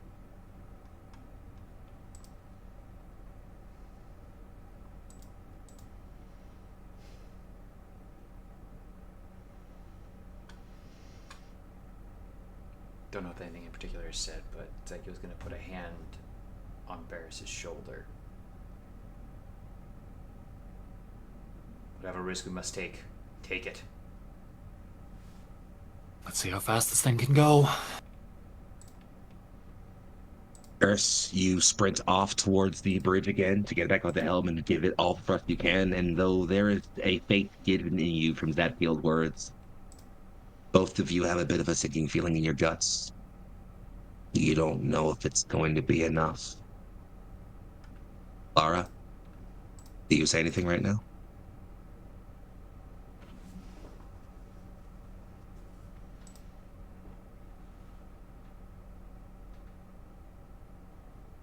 Warp shields are a thing, correct? That's There is simple. There's There's a void. There is a void. What's it called? A void shield around the ship. It's a light one, given this is only a freighter. It's not necessarily built for anything for combat or anything like that. It exists. There's a void shield generator on board. What's your thought? my thought is going to either bolstering the shield or creating one and coercing the psychers there to help do so. Because we could probably... There's enough of us there, we can make something strong enough to survive this fucking blast. See, I think that's certainly not a horrible idea. If you could coordinate all these psychers enough, you could potentially put up a psychic field around you strong enough to outmatch the meager void shield and maybe survive this blast. That's not a horrible plan in the slightest. I think you might know what could be making that difficult right now, though. Is it the demon? No, it's a thing about you. Is it me? Is it me dying? We'll get back to that, don't you worry. But if you will, before we get to that, because I don't you worry, I got a thing for you. Okay. I'm gonna tell him though. I'm gonna tell my I know, I friends. know. Oh no, oh I know, oh I know. I got you. Hold tight. Okay. Aria, what are you doing right now? Um, I mean, I guess besides like quick triage over everyone, checking, but mostly checking the person closest to me, which I think is still Edelvara, and you know, treating her.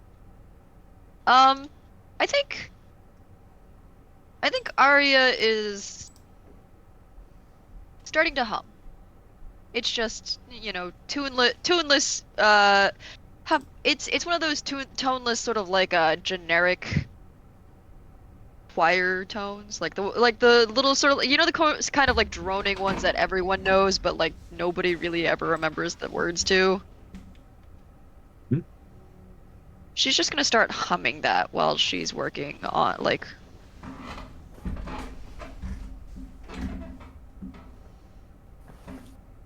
Laura, working on Laura.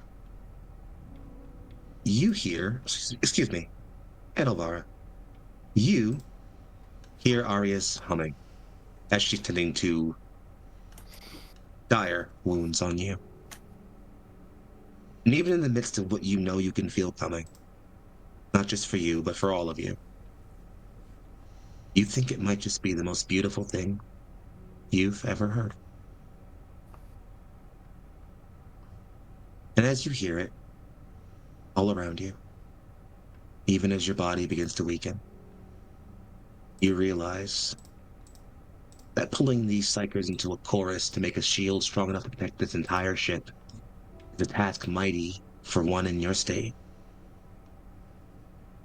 Pulling them into a chorus, that's very far from impossible. I don't need you to roll anything. All I need you to do is tell me how you do it.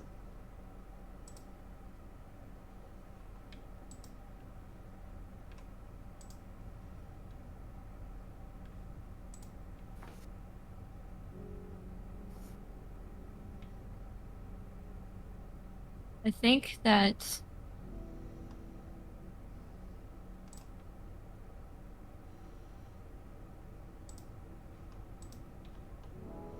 using Arya's hum, I let that kind of be the guiding focus. That focus that's kind of just in the background for them to focus on. And then weave in the guiding command of what my idea is, and tell them we are going to build a shield that's going to protect this ship, protect everyone on it from the blast of the station, so that nothing gets in, and we all can go home and live a life free from the suffering that has been wrought down upon us. For that, I need your help. Will you lend me your aid? At first, you were answered by silence. And then, you were answered by singing. At first, one voice, and then another, and another, and another, and another. It is not a hymn to the God Emperor, a decree of salvation or faith. It is a simple, low hum of humanity, a musical quip and trill as old as our species is. It is a soft song. It is a salvation. That Gale, you do not experience emotions the way a human does. Some part between both of your hearts feels a warm, homely, ancient connection to this. And if you will, if it's appropriate, you can't resist the urge to hum along. Barris, far away in the cockpit, as the engine roars underneath you, as the ship rumbles all around you. You could swear from somewhere you think you hear singing. For some reason, amidst all the voices you hear, thousands, millions somehow, there is one underneath all of them you recognize, so warm and so bright and so pure. You hear your little brother, singing and bright and brilliant. His voice, a warm call to you. And if it feels appropriate, even despite all the madness in front of you, you can't help but hum along. Aria, your song builds, carries, psychic souls singing out for their own salvation. And none of you see it fully, save for the warm light that builds and builds all around here. Don't worry. Golden, brilliant pair of wings, for a brief moment, shimmers, shines, and enshrouds the entirety of this bulk freighter. Just as a massive nuclear explosion or blasts into existence just behind all of you, muted and silent beneath the song. Aria glows a brilliant golden light, not the Emperor's faith, her own human warmth shining so bright everyone around can feel it. Lara, your people have been gone for a very long time, dwindling and fading. You have been separate from them so very long, and only more recently lost the only tie you still held to them. It has been a very, very long time since you heard creation's song, this pure, and this bright, and this brilliant, this miracle making. And if it feels appropriate to you, you are singing.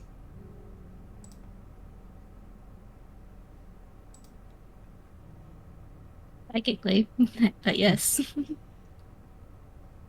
I was going to say if you wanted to. Why not? Miracles happen.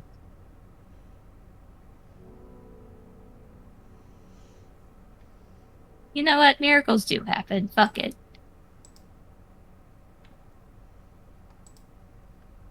I imagine it being this very, like, crystalline, clear kind of voice. Absolutely. Brilliant twinkling star song to underline the song of creation all around you. 1,000 souls making their own light in a very, very dark universe. Until slowly, slowly, it settles. You all watch as twinkling, glittering, fade-off radiation from the explosion shines in the distance all around you. And you all appear to have outlasted it. Many stare and whisper in amazement. Others gasp in shock and awe. Others still are silent and bear witness. Aria, Saint Aria, glow fades, silently remaining in the flame in your soul. And as you breathe out one last final note to that long song, your soul is quiet for the first time in a very, very long time. Strange, then, that it's now another of you who appears to be slowly, softly emanating a light from behind their skin. I'm, of course, talking about our dear Edelvara, who, in the aftermath of finishing her song, coughs a bit of blood.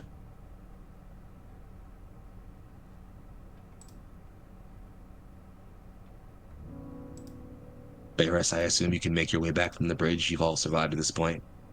Zadkiel, you're nearby enough to have seen this. Aria, you were tending to her wound. You knew how dire this was.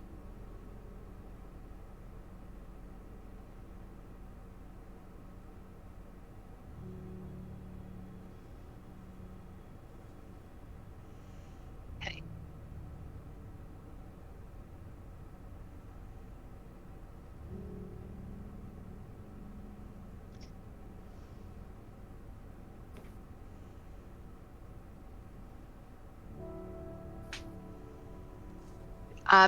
I'm just gonna try another Medicaid, sir. Gonna do her best. He's gathering at the side. I will kneel. Also, fuck you. Fuck you. I just rolled a freaking 11 on my Medicaid. Give me something. Even if it's just a Wow. few more seconds. All icons. Wow. Tell you what, then. I will give you all the time 4 of you need. And here's how we're going to do that.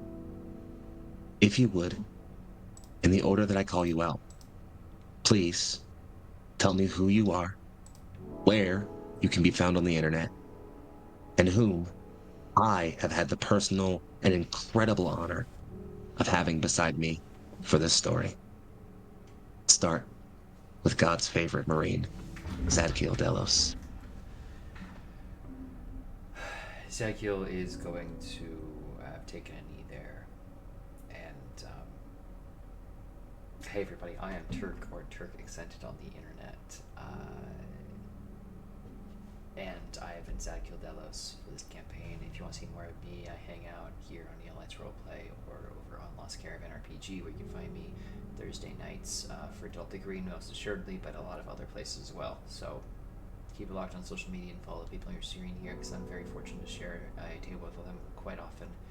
And I'm always eternally grateful for that. Thank you so much to everybody here for putting together a fantastic campaign and for making this all feel so meaningful and for having me actually fight down tears for this. So, Zadkiel is going to kneel.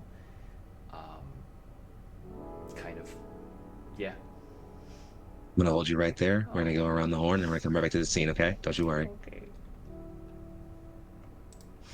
Passing on from Zadkiel, let's bring ourselves next over to the hometown hero himself. I'm talking, of course, about Mr. Barris Corbin.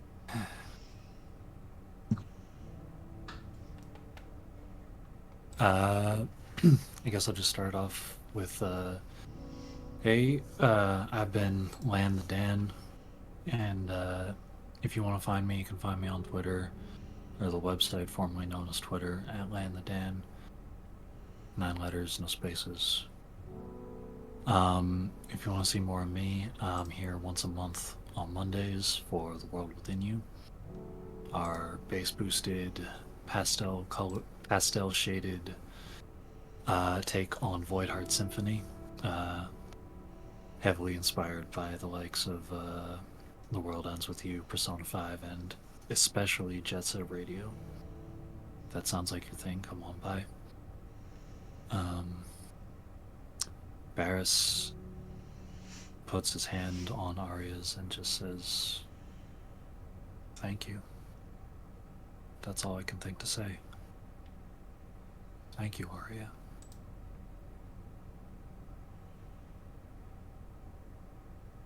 Holding on that moment for a second there, we pass next to the Radiant Saint herself. I'm talking, of course, about Sister Aria Yun Kantor.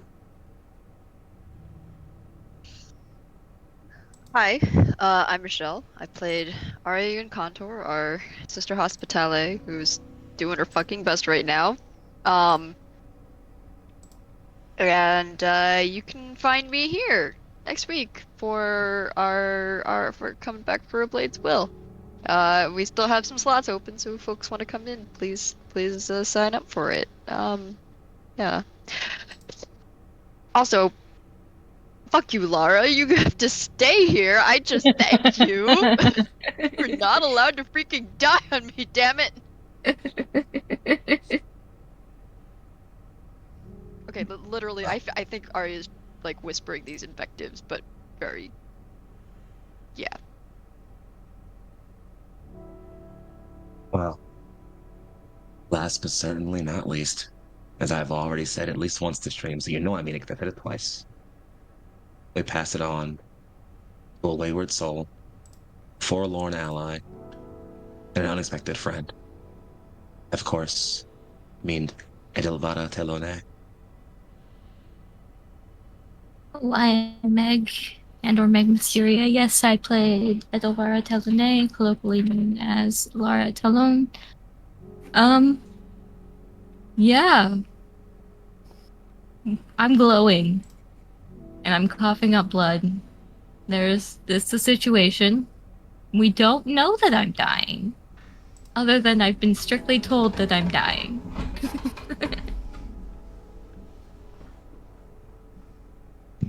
Giving away my goat there, huh? You said it when I got hurt. It's true, I did.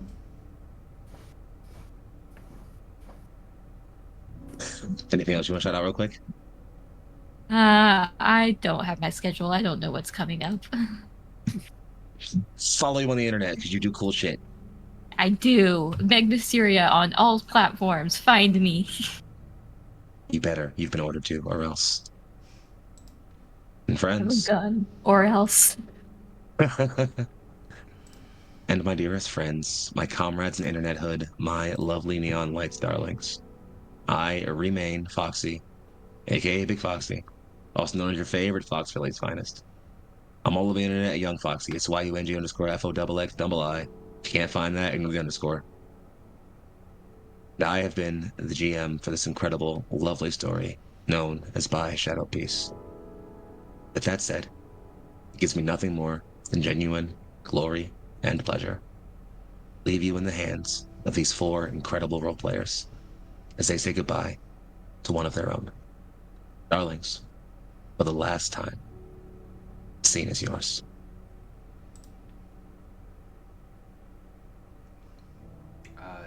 Kneeling down, I think Zekiel is going to put a hand out and hold Arya's arm as she's trying to administer Medicae. Peace, sister. We buy only seconds with your efforts. And the second hand reaches over and puts it on Lara's. You fought well. You saved many. The Imperium should know of your sacrifice, but I fear it would not be taken well.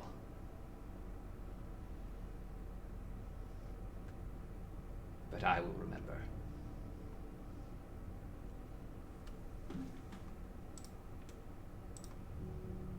For that, I suppose I'm lucky.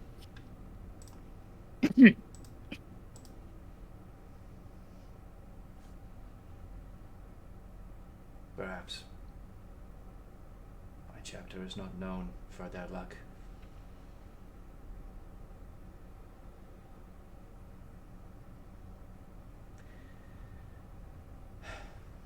Do you have plans or request for your soulstone?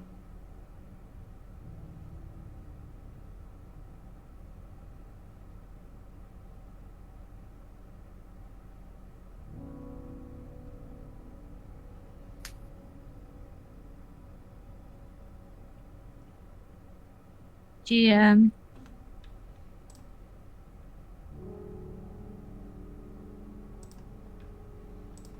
reaches into a pocket sewn into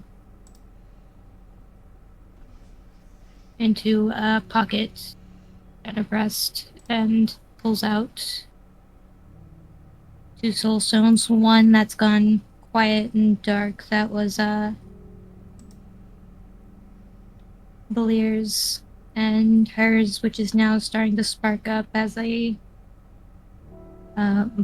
shimmering blue.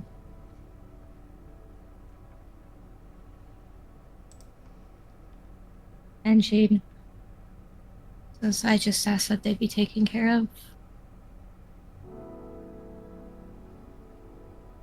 Of course. On my life.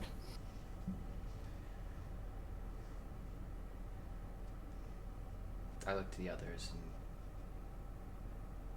kind of motion in a way as if there's anything you have to say, now is the time to say it.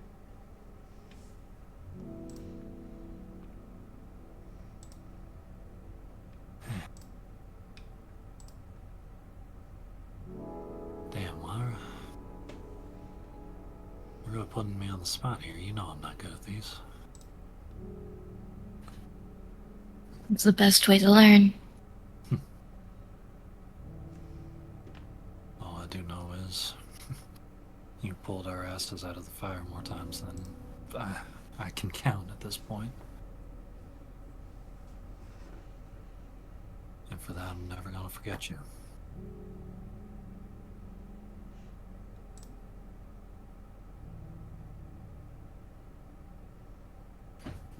I don't know what Eldari believe about life after death, but I can only hope that maybe you'll see Valir again someday.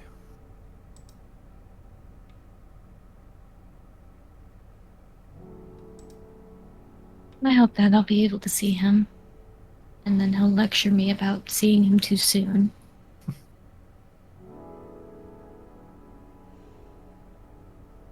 Well, then you can tell him to get bent.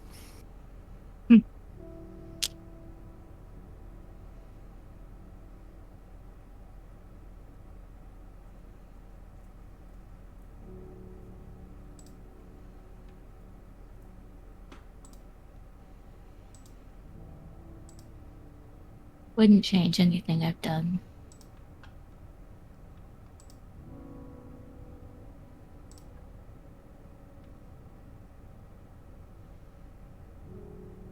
Doing what I've done for you all has been worth it.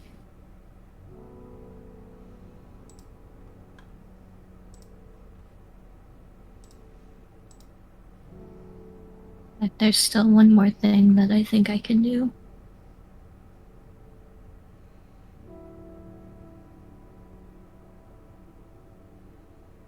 And, Aria, she's going to reach over and take your hands and close her eyes and try to focus on something. And Foxy, I'm doing the thing. I'm a doing the thing. Well,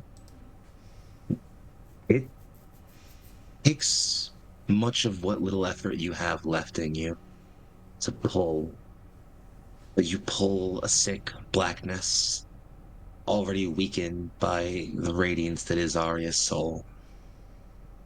Aria, it feels uncomfortable at first to have that blackness brought back up into you for a brief moment, but you rapidly feel it pulling out of your chest, relieving you and flowing out of your soul. Aria, you feel that heaviness, that weight, that burden you've been carrying with you all this time, that guilt. All of it floods out of your fingertips, flows and leaves you, like exhaling after holding a breath for so long. As Lara, with much of what remains of her psychic presence, draws a weakened demon out of your stomach. I hope you didn't have any plans for that.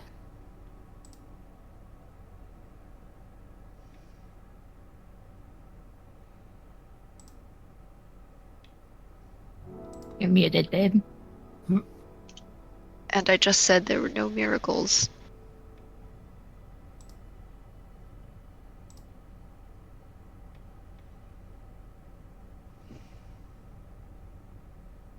Friends You're don't know beautiful. each other, and yet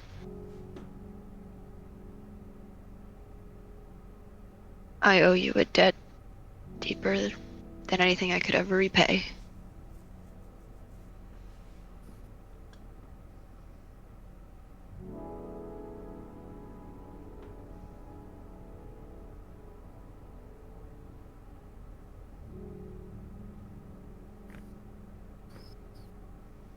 Just continue to live and do right by people like you've been doing.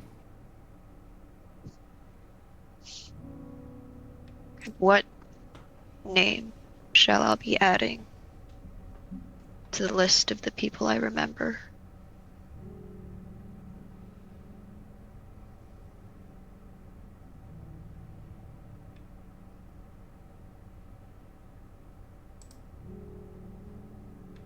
You're asking for either Edelvara or Lara?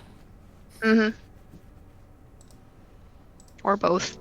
But which one of I remember? Which one do you prefer?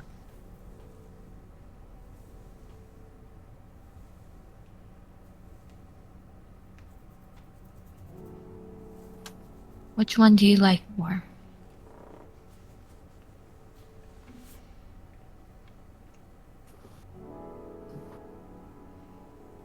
Well, I've known you as Lara longest, but I think I could get used to Edelara.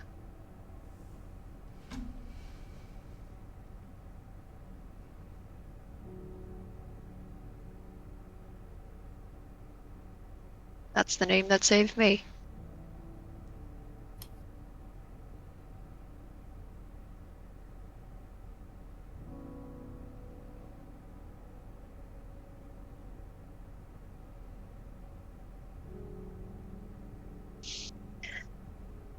Edelara Talone. I've already said this once, but thank you.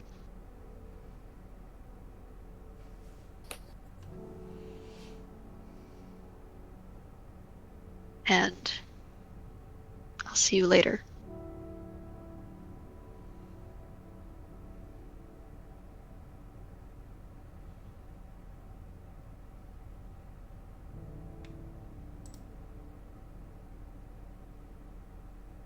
I think that's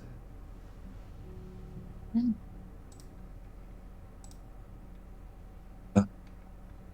The soft light all about you builds to a crescendo. So bright, it briefly blinds the three friends you've come to know on this place. When it passes, all there's left of you is a pair of soft, glowing stones, shimmering with the same light that maintained your very soul. Acolytes, Ada too has brought you much, and taken even more. All I can do now is thank you for what you've done. Ave Imperator, Gloria, Excelsis Terra. Everybody.